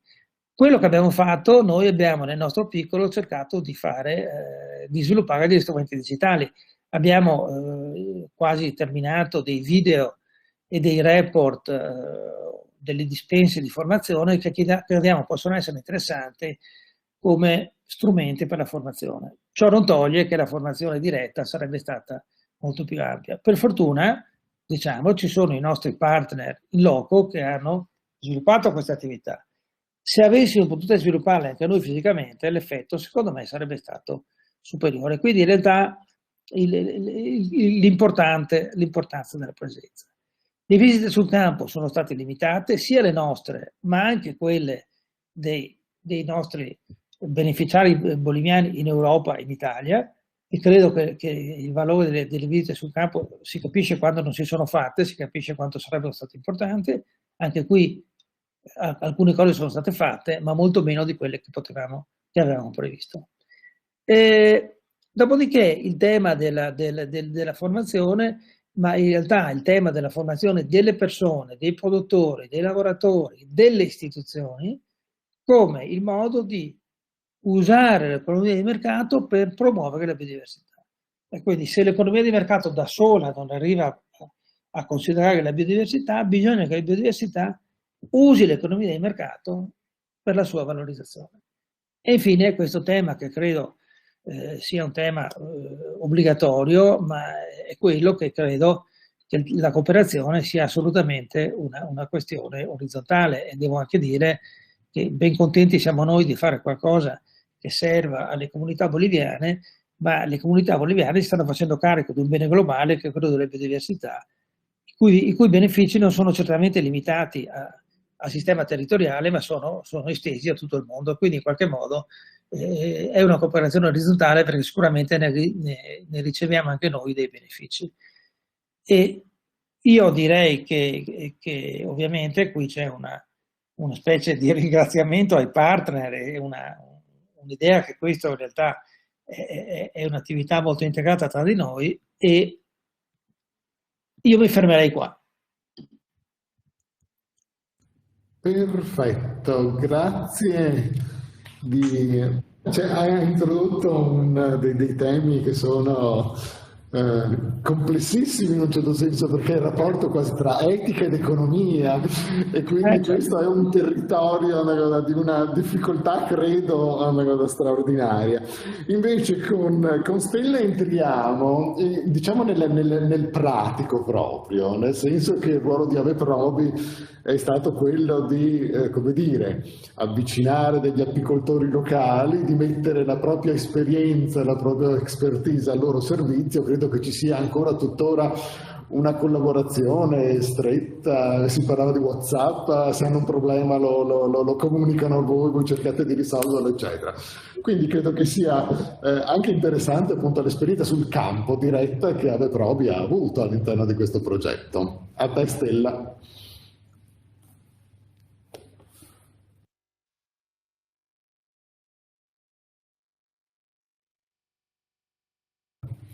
Non ti sentiamo? Sparita la voce? Il microfono spento. Sì, avevo banalmente il microfono spento. Ecco. Allora, mi ero dimenticata. Allora, sì, gli darei proprio un taglio così di pratico e di farvi, insomma, dimostrarvi, insomma, quello che siamo riusciti a fare, ecco, nonostante le distanze degli ultimi anni. Sì, allora, questi sono stati un po' i principali argomenti affrontati, soprattutto appunto sulla produzione apistica, in loco, e sulle tecniche di agricoltura organica e rigenerativa. Abbiamo anche dato, insomma, un piccolo contributo poi al report che è stato a cura, insomma, della Fondazione Ca' Foscari sulla certificazione biologica vera e propria, che poi è stata un po' ritenuta, diciamo, di seconda importanza proprio dai beneficiari del progetto, per il contributo pratico, insomma, che potevamo dargli loro. E Ave Probi fa solo una missione nel luglio del 2019 nelle comunità di progetto, e c'è Tiziano Acquaini, che è il coordinatore regionale, e Gianni Stoppa, che invece è un apicoltore, socio di Ave Probi, che opera, che ha una sua azienda tra le province di Padova e Rovigo, e che è anche un formatore molto, molto preparato proprio sull'apicoltura biologica e naturale. Da quel viaggio emergono, diciamo, due principali problemi, appunto l'assenza, diciamo, di una tecnica di conoscenza sulla moltiplicazione delle famiglie delle api, ovvero gli apicoltori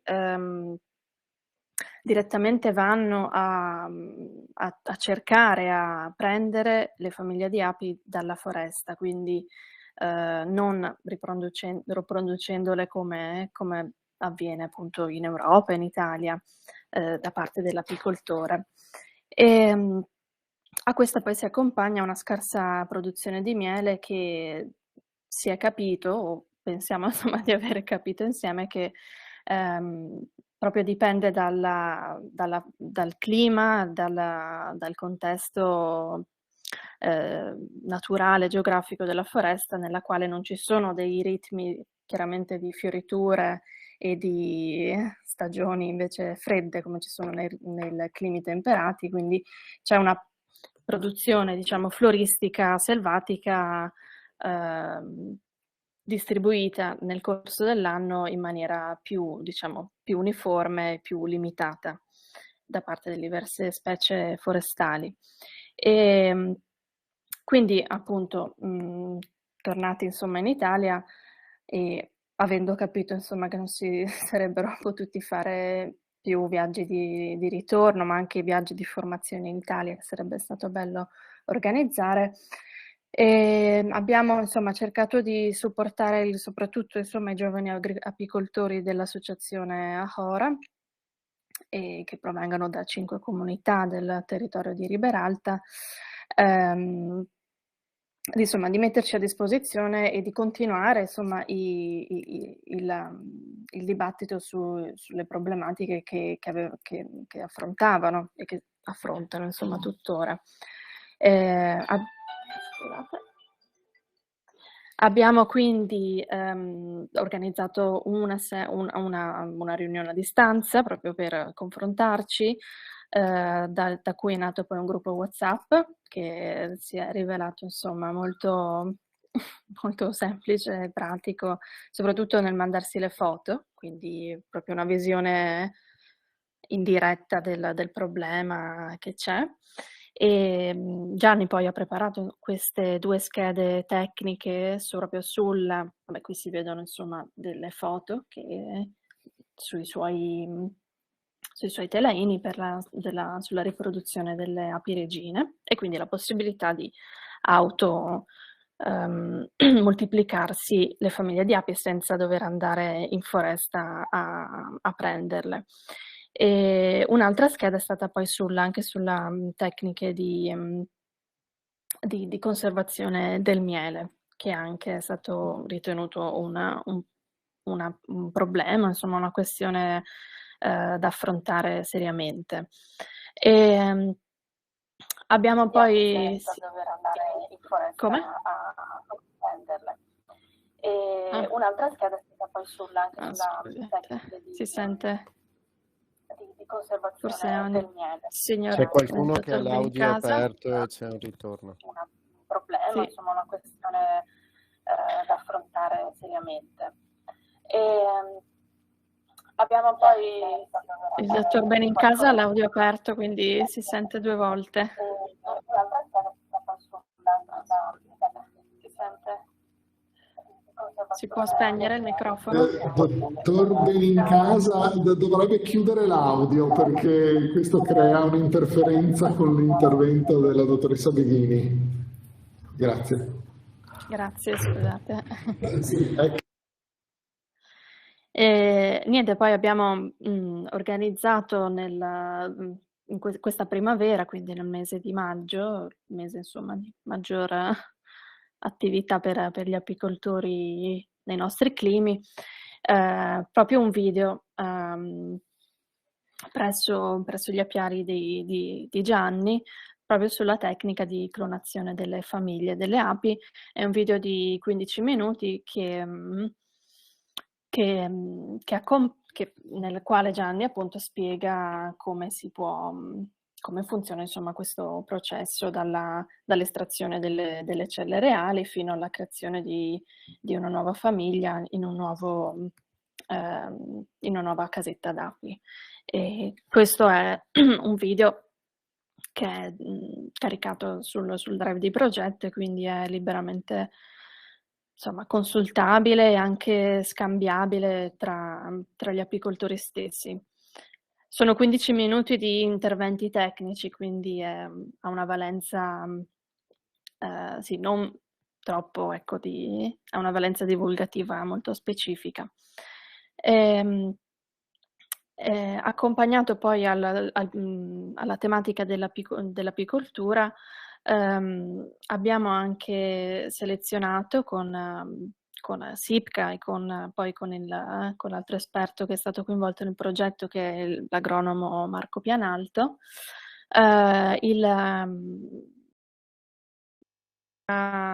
chiamiamola organica e rigenerativa, ovvero tutta la serie insomma l'importanza di avere un agroecosistema produttivo che sappia anche che sappia essere un buon modello agroecologico. Anche appunto abbiamo affrontato delle tematiche in un incontro nella quale erano presenti 15 persone tra tecnici del SIPCA di campo ed agricoltori, e le tematiche relative alle tecniche per aumentare la diversità di piante e animali, la gestione dell'acqua e la gestione anche dei materiali vegetali per aumentare la fertilità e lo stock insomma di carbonio nel suolo. Questo poi è stato più che una formazione, ma anche un intercambio stesso tra i problemi che si affrontano nelle comunità in Bolivia e anche dei problemi, insomma, che sono simili anche in Europa, in Italia, proprio su queste tematiche, insomma, così importanti.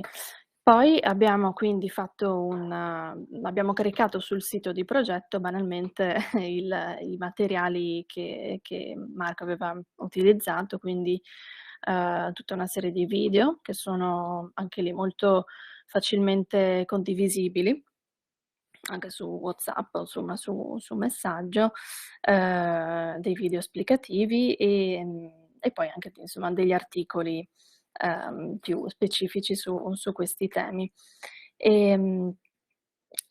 Concludo anch'io quindi con questa presentazione e ringrazio tutti i partner per l'organizzazione, insomma, delle attività. Grazie. Grazie a te, tra l'altro complimenti per l'assoluta, come dire, non solo chiarezza espositiva oggi, ma per quell'apporto che abbiamo apprezzato tutti quanti. Ho visto il filmato sulla moltiplicazione. Complimenti alla persona che gestisce queste meravigliose casette, una cosa con api che girano attorno. Sì, poi in realtà Heidi del SICCA, che è la tecnica con la quale ci siamo sempre confrontati, ci ha anche sgridati perché abbiamo senza protezioni e chiaramente era una delle grandi insegnamenti, era proteggetevi, quindi ha detto certo. Però Gianni vabbè accarezzava le api, quindi era proprio sì, ce n'era bisogno. Esatto. Estremamente interessante, devo dire. Allora, direi che i temi sollevati ed esposti dal professor Volpe possono trovare una naturalissima continuazione espositiva nell'intervento di Giorgio di Pace e Sviluppo, perché ovviamente quando si dice Giorgio si dice commercio equo e solidale, quindi riconoscimento dei diritti e dell'identità dei piccoli produttori che nei mercati in realtà non hanno, come dire, un peso specifico che dovrebbero in realtà avere. Quindi Giorgio ci parlava infatti di condivisione e far conoscere le esperienze per un'economia più equa. Quindi a te la parola, Giorgio. Ok, datemi una conferma che vedete la presentazione. Confermiamo, lo vediamo. Perfetto. Allora, io sarò anche rapido perché devo ammettere che una parte di quello che potevo raccontare è già stata anche raccontata dagli altri partner e dal video del progetto. Quello su cui un po' volevo mettere il focus da parte della cooperativa Pace e Sviluppo è un po', non porteremo dei dati perché ci sembrano molto interessanti quelli che sono stati portati per esempio anche da Alessandro Ugolini, però quello che ci premeva condividere con tutti quanti è un po' che per noi il progetto è stata un'opportunità per condividere delle esperienze anche nell'ambito del commercio equo, anche se avete ascoltato Alessandro avete capito che i produttori locali al momento si stanno impegnando per un riconoscimento regionale, di un marchio regionale, però dobbiamo riconoscere che alcuni di loro, direttamente o indirettamente, ne è stato citato un caso, lavorano già col commercio equo internazionale. Quindi il nostro apporto, noi siamo un'organizzazione non enorme di commercio equo, però questo progetto per noi è stato molto importante per la condivisione anche di esperienze. E quando parlo di condivisione rimarco un po' quello che è stato detto anche dagli altri che mi hanno preceduto, cioè per esempio per noi è stato molto importante il viaggio che abbiamo fatto ad ottobre 2019 per tutta una serie di motivi, ma il primo motivo è che abbiamo potuto approfondire sul campo la conoscenza delle persone, cioè dei tecnici e dei produttori che direttamente davano attuazione al progetto. Perché è stato fondamentale? Allora, il viaggio è stato un condividere anche le esperienze. Noi all'interno del progetto abbiamo avuto anche il ruolo di raccontare quello che è il progetto tramite il video e poi anche altri materiali che ne sono conseguiti, perché diciamo abbiamo dovuto cercare di abbattere delle distanze chilometriche perché semplicemente a volte, come avrete visto da quello che hanno presentato gli altri, siamo nella foresta amazzonica, quello che per noi magari è un'azione normale, lì potrebbe tramutarsi in un'azione molto difficile. Porto un esempio: se piove alcune strade non sono più percorribili, oppure se dico ottobre 2019, chi conosce un po' cosa è successo in Bolivia negli ultimi anni, ad ottobre 2019 ci sono state le elezioni e in conseguenza alle elezioni poi ci sono state tutta una serie di problemi perché ci sono state delle sollevazioni popolari. Noi ci trovavamo lì proprio all'inizio delle sollevazioni popolari e vedere la dedizione con cui tecnici e produttori hanno continuato a lavorare il progetto, noi non lo sapevamo ancora, ma era diciamo l'incipit di quello che avrebbero poi continuato a fare durante il Covid, cioè riuscire a lavorare a fianco delle persone anche in situazioni molto difficili, perché noi ricordiamo la pandemia, però essendo stato lì durante i tumulti, vi posso assicurare che non è così semplice ritrovarsi chiusi magari in un villaggio e non poter uscire perché la strada è sbarrata, ci sono di mezzo copertoni incendiati o quant'altro. Quindi per noi è stato molto importante perché da una parte abbiamo ricevuto molto, nel senso nel vedere, concretamente, dall'altra abbiamo potuto condividere anche esperienze di altri produttori della Bolivia o del mondo, perché noi lavorando con il commercio eco abbiamo diciamo il contatto con molti produttori e il condividere le esperienze è stato molto importante. Con alcuni tecnici abbiamo continuato anche un rapporto, anche qui causa pandemia, via WhatsApp, ma per condividerci anche alcune informazioni che loro ritenevano molto interessanti. Vi porto un esempio su tutti. Avevamo visitato un centro di raccolta del cacao, condividendo la foto con un produttore del Perù, aveva individuato un problema che c'era e che avrebbe potuto far decadere la qualità del cacao e l'abbiamo comunicato al tecnico. Quindi è stato un crescere insieme. Secondo me questo è uno dei punti nodali di questo progetto. E da parte nostra proprio il far conoscere le esperienze, perché? Perché riuscire a spiegare alle persone, anche qui in Italia, che cosa significhi affrontare da una parte il lavoro nella foresta amazzonica, ma dall'altra anche difendere la biodiversità.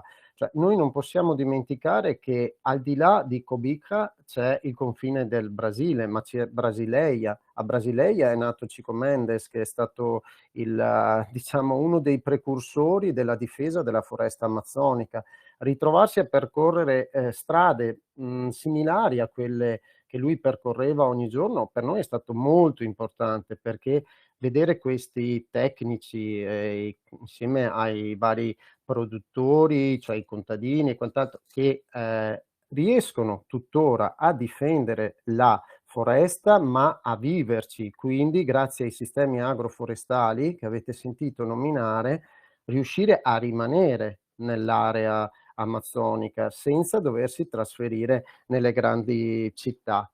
Ecco, io mi accingo anche a chiudere perché pensiamo che con i dati che avete ricevuto, le immagini che avete visto, un po' il progetto si sia popolato anche ai vostri occhi di diciamo una visione più complessiva.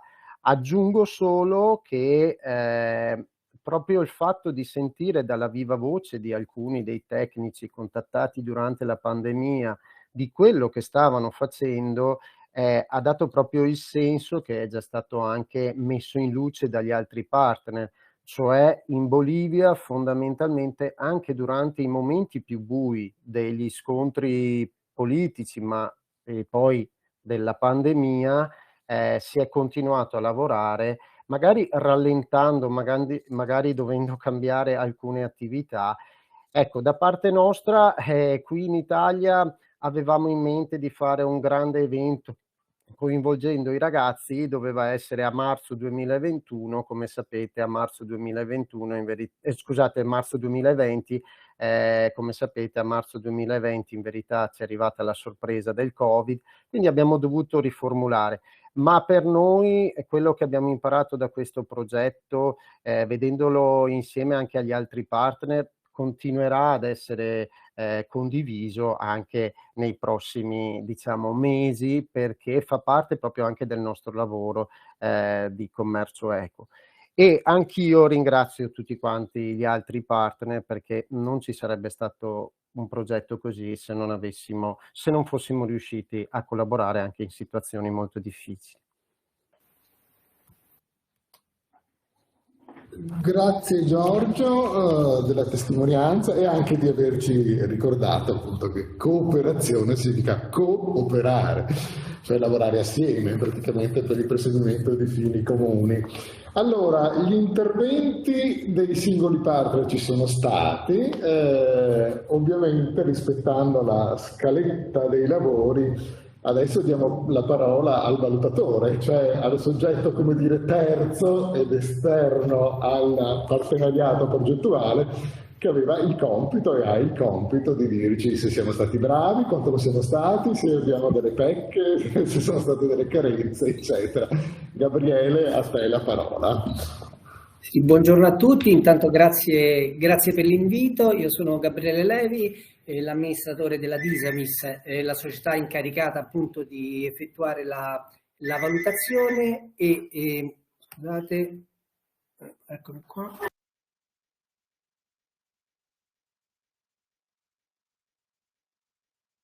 Scusatemi, eccomi. Dicevo, la società incaricata della valutazione esterna. La nostra attività è iniziata nel 2019 con la redazione di un primo rapporto di valutazione intermedia, proseguita con un secondo rapporto a maggio 2020 e attualmente in fase di redazione e ultimazione del rapporto di valutazione finale. Quindi un ruolo di valutatore di occhio esterno all'avanzamento e alle performance del progetto, sistematico, nel senso il fatto di poter produrre un rapporto annuale ci ha consentito anche nei vari periodi di dare anche dei suggerimenti, delle raccomandazioni e una visione ovviamente da esterno su come andava il progetto, quindi andando a evidenziare in ogni annualità punti di forza e di debolezza oltre che opportunità e minacce esistenti. La presentazione di oggi è pensata proprio rispetto a quelli che sono i criteri di valutazione, quindi partendo da quello iniziale, principale, che è quello della rilevanza e coerenza di un progetto, sia rispetto a un contesto che rispetto invece a una visione più programmatica. Nel caso di AILUS è importante ricordare un dato iniziale che risponde a un avviso del 2017, quindi parliamo di un altro mondo, probabilmente di un altro universo, con avvio del progetto a febbraio 2018. E un primo elemento secondo noi importante che abbiamo già citato, ma che ogni anno viene confermato, è l'aver individuato in fase ex ante, quindi nella fase di redazione, una serie di criticità su cui lavorare che hanno mantenuto nel corso di questi anni una rilevanza per il contesto. Ne cito qualcuno leggendoli qui. Si parlava di un sistema produttivo locale inadeguato sia in termini di competenze che di capacità organizzative, ma si parlava anche di una scarsa capacità delle associazioni locali a essere magari avere un valore produttivo per il territorio, e si parlava anche di una scarsa integrazione tra differenti attori. Quindi anche ora, rileggendo queste criticità scritte nel 2017 rispetto ai dati che ci ha detto Alessandro, vediamo come poi è stato possibile, partendo da tali problematiche, invece proporre delle soluzioni che hanno mantenuto la loro coerenza con le esigenze del contesto e che quindi si sono tramutati in alcuni dei principali risultati di cui ci ha parlato prima Alessandro, capacità produttiva, ma anche nascita di associazioni sull'ASAI, ma anche valorizzazione di associazioni giovanili, no? Ha parlato anche appunto del cacao che sta rappresentato a Parigi, eccetera. Quindi un primo elemento, proprio ritornando al 2017, è quello di aver individuato una serie di problematiche che hanno mantenuto la loro rilevanza con il contesto su cui il progetto ha operato. E questo ovviamente che cosa consente ad un progetto di mantenere la sua logica, nel senso la logica iniziale progettuale, ecco, si è riuscita a mantenerle nonostante, come diceva anche prima Giorgio, tutto quello che è successo tra il 2019 ed oggi, quindi compreso anche aspetti di natura sociale che hanno caratterizzato appunto il percorso di questi 3 e più anni di progetto, perché come sapete ha avuto anche una proroga. Quindi sulla rilevanza saper non solo individuare problematiche e criticità coerenti con le esigenze, ma anche avere una logica progettuale, e questo è molto importante, soprattutto perché l'abbiamo seguito annualmente, capacità e flessibilità operative che hanno consentito di tenere viva la logica, ma eventualmente inserire degli accorgimenti che tenessero conto del cambio di contesto, quindi una serie di modifiche che non hanno stravolto la logica, ma hanno permesso alle comunità, per esempio, di far fronte all'emergenza pandemica in momenti, insomma, particolarmente critici. Quindi rilevanza rispetto al contesto è uno degli aspetti sicuramente più importanti, ma abbiamo sentito anche la rilevanza e la coerenza, ad esempio, rispetto agli obiettivi di sostenibilità, no? E quindi anche qua è un elemento che porta al progetto a essere coerente sia con una strategia mondiale, ma anche poi con quelle che sono le linee strategiche anche nazionali all'interno appunto della Bolivia. Quindi oltre sulla coerenza sicuramente è un progetto che ha risposto in modo forte, e quindi gli elementi di forza che abbiamo segnalato e che segnaleremo probabilmente anche nel rapporto finale in termini di rilevanza, e quindi anche la capacità di adeguarsi, ma soprattutto di partire da fabbisogni ben identificati e coerenti con le esigenze, non solo coerenti inizialmente, ma che hanno mantenuto l'interesse, perché si parlava anche di scarso ruolo dei giovani e delle donne. Ad esempio quello che diceva prima Stella ha fatto vedere invece un forte interesse dei giovani per tutte le attività svolte da Ave Provi. Quindi insomma ovviamente la rilevanza poi tiene conto anche del grado di interesse che un progetto può attivare nel territorio. In termini di efficienza, quindi passiamo a un secondo criterio, ecco, le attività, abbiamo sentito prima, sono state svolte nonostante tutto, i livelli di avanzamento sono più che soddisfacenti, come tipo anche di attività svolte, eccetera. Tra i punti di forza in questo caso sicuramente un ruolo che abbiamo segnalato è la forza del CIPCA all'interno di quei contesti, proprio perché, ad esempio, come in varie occasioni abbiamo avuto modo di confrontarci con, appunto, sia con le comunità, ma anche in particolare con Alessandro, ha avuto la capacità di poter assicurare una presenza costante nei territori anche in epoca di lockdown. Questo che vuol dire per un progetto così esteso come AILLUS, quello di mantenere vivi i legami, perché è ovvio che un progetto che sparisce per mesi è un progetto che poi fa fatica, no, a riprendere tutte le relazioni di cui abbiamo sentito e abbiamo parlato. Quindi questo è un altro elemento di forza del progetto, comunque una capacità di riuscire sostanzialmente anche a realizzare in tempi, ovviamente con qualche proroga come in tutti i progetti di questo periodo, però sostanzialmente riuscire a realizzare le attività in tempi adeguati. In termini di efficacia, devo dire che le slide di Alessandro, che fanno riferimento, peraltro diceva lui, a un dato non aggiornato, ci danno ottimi spunti. Parlava di dati del 2020 con aumento di produttività, di volumi e di coinvolgimento, ma anche, pensando agli obiettivi che abbiamo visto prima, la nascita di associazione specifica sull'ASAI, ma anche appunto la partecipazione dei giovani all'evento di Parigi sul cacao. Quindi anche qui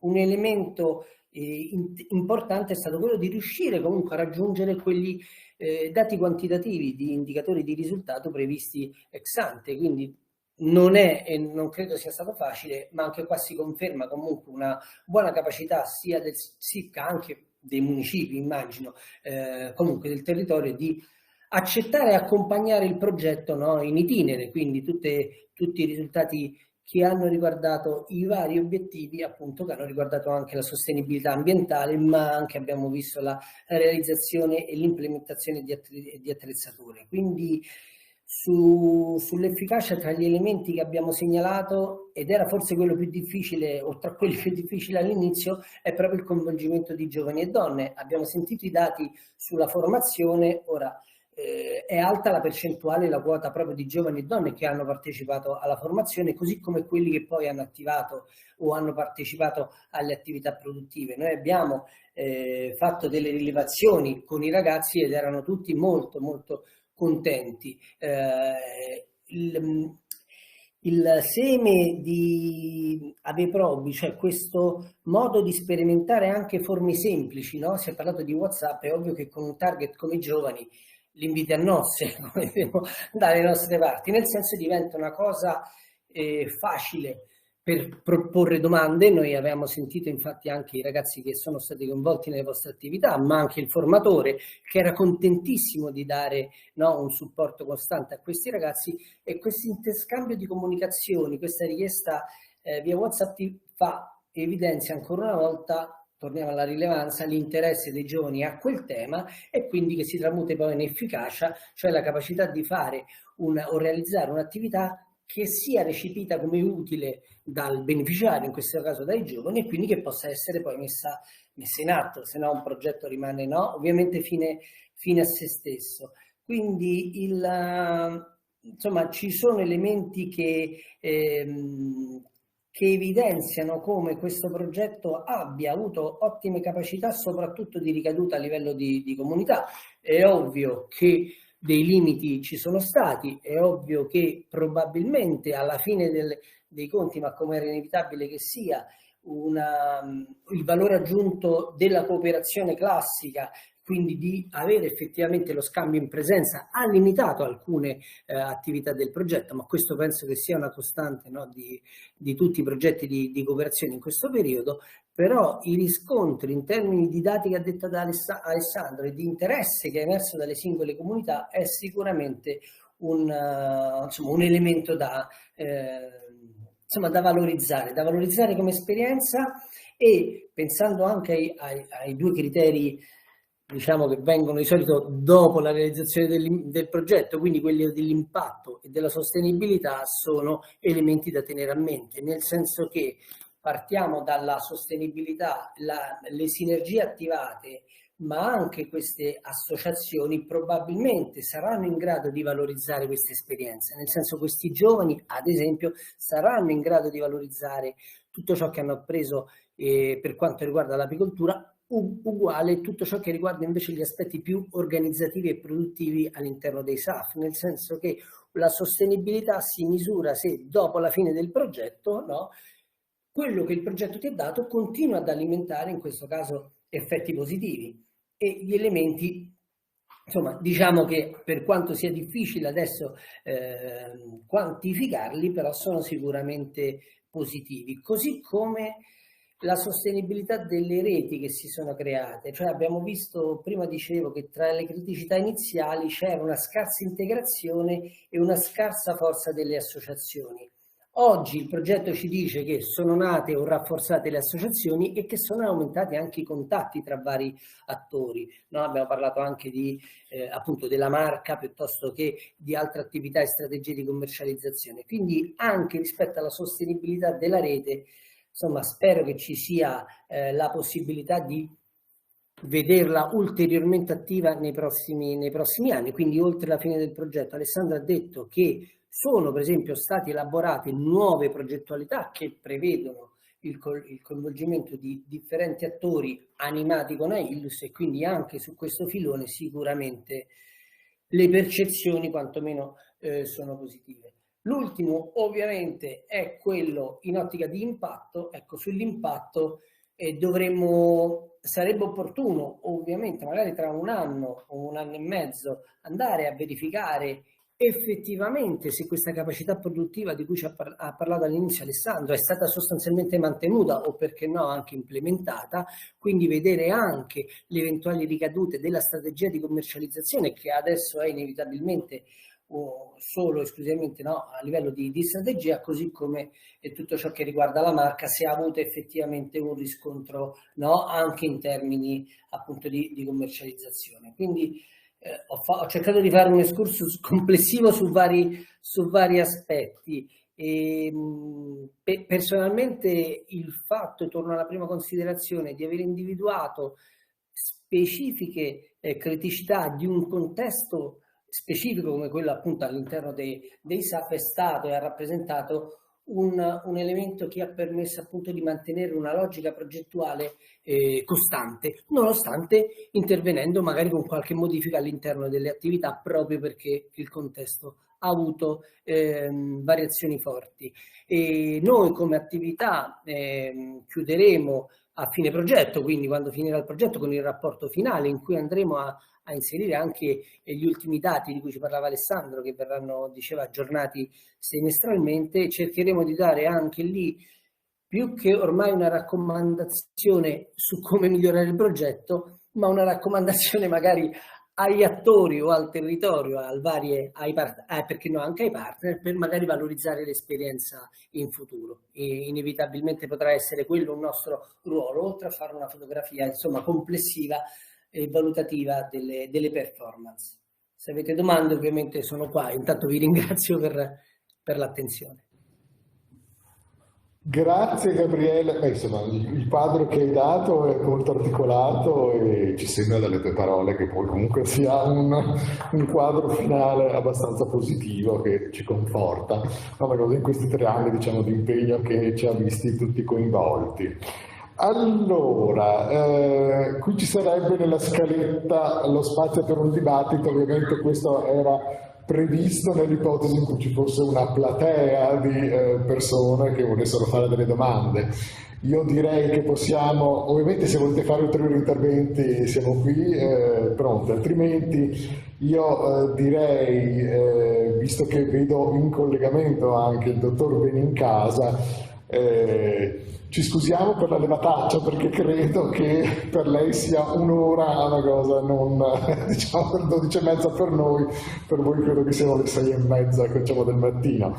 Ma darei la parola a questo punto al dottor Benincasa che quindi chiuderà questa mattinata di interventi dedicati al progetto AIDES. Grazie infinite, a lei la parola dottore. Sì, grazie a tutti voi per l'invito. Mi sentite, sì? Volevo verificare l'audio, sì? Perfetto. No, vi ringrazio per l'invito e non era un problema, vi posso assicurare, essere sveglio alle 6 del mattino, perché se non avessi avuto questo viaggio di rientro ieri, stamattina mi sarei già svegliato molto prima per seguire questo evento, no? Questa riunione, questo dibattito molto interessante.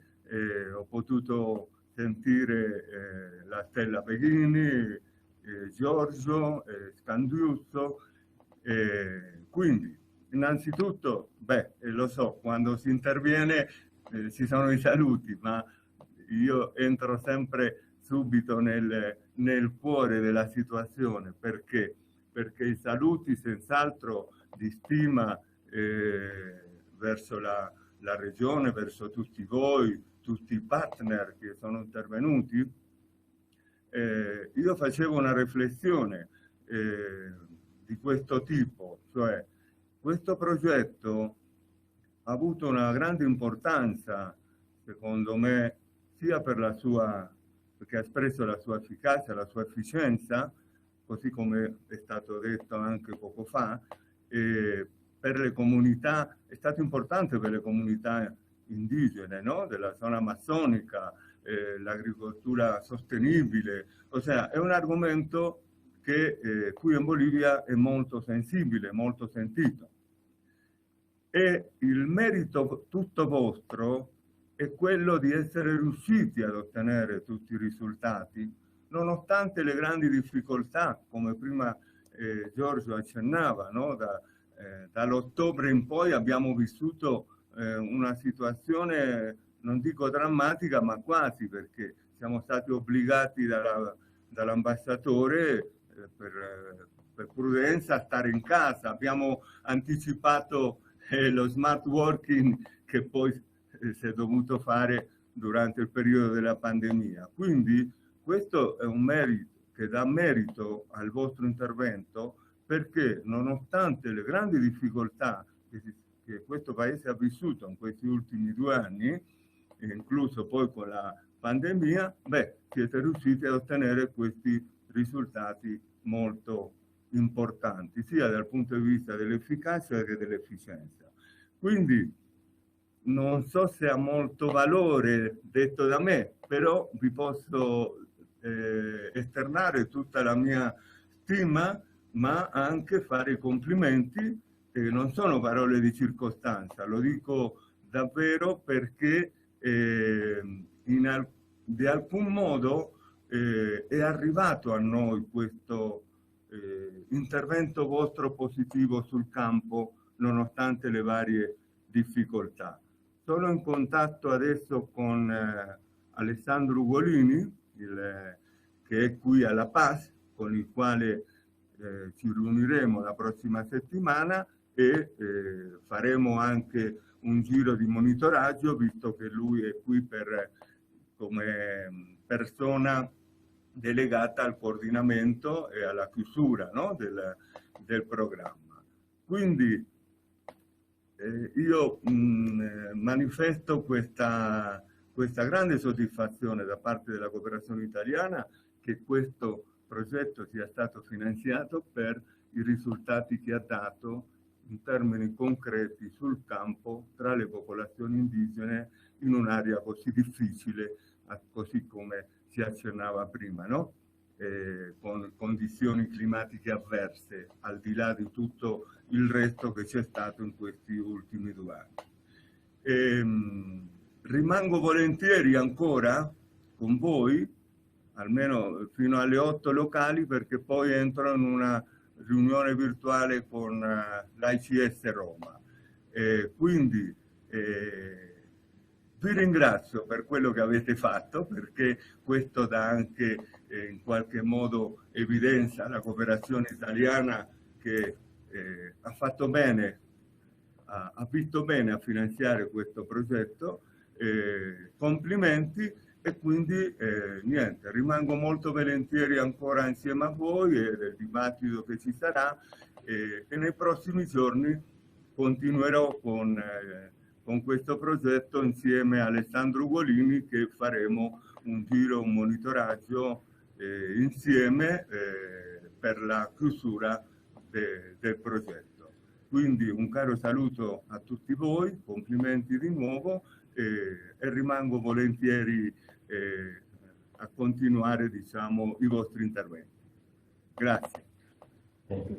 Grazie dottor Benincasa. Dottor Zanin, vuole dire 2 parole anche lei? Sì, a questo punto in chiusura direi. In chiusura. E dalla chiusura ringrazio naturalmente il dottor Benincasa per l'intervento che ha voluto darci. Ringrazio l'intervento di tutti i partner che questa mattina hanno dato conto in maniera molto rilevante e puntuale dei risultati acquisiti dal progetto, che sono come dire tangibili anche dalle immagini che abbiamo visto, perché quei video che Giorgio insomma ha consentito, ha collaborato a sviluppare, ha seguito, danno veramente un'idea chiara degli effetti, e che poi abbiamo visto concretizzarsi anche nella rappresentazione dei numeri, no? Perché arrivare appuntavo questa mattina dall'intervento di Alessandro a cogliere anche aspetti territoriali così più rilevanti, come appunto tutto il territorio che è stato coinvolto nell'attività di gestione della foresta, i nuovi ettari che sono stati interessati alle iniziative di piantumazione, di gestione appunto di questi nuovi impianti di agricoltura silvoforestale, insomma. sono tutti i numeri poi della formazione che sono stati attivati, il coinvolgimento dei soggetti locali, cioè sono tutti veramente dati che abbiamo visto rappresentati poi dalle immagini, ma che danno veramente un'immagine reale, interessante e danno anche un senso un po' allo sforzo che, come dire, noi abbiamo svolto, e qui voglio ringraziare ancora una volta Stefano Zucchetta e Cecilia Grazzini da Venezia, che hanno svolto sotto un profilo amministrativo. Noi non siamo venuti lì ad operare, a cooperare, però è bello vedere che, come dire, diciamo, da tutta l'analisi tecnica, da tutto l'apporto tecnico che è stato dato, poi ha corrisposto non, diciamo, una semplice come dire, valutazione amministrativa, ma ci sono stati dei risultati concreti. E da questo punto di vista davvero ringrazio chi ha operato localmente, chi ha fatto tutti questi interventi, devo dire anche il lusinghiero parere, insomma,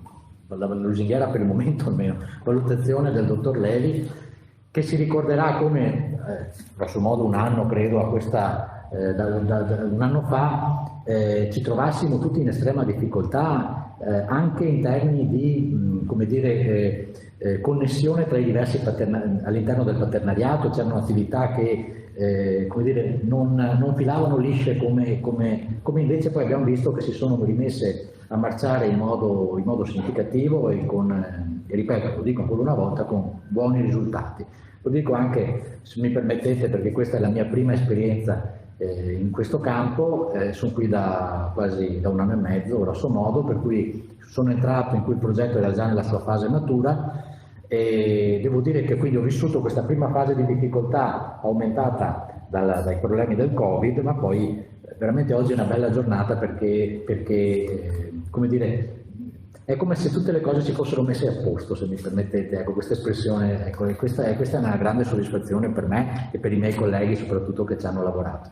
Quindi grazie ancora, grazie di tutto a tutti, e noi continueremo oggi il nostro lavoro con il comitato alle 2:30 mi pare. 14:30 ora italiana e quindi ci vedremo, insomma.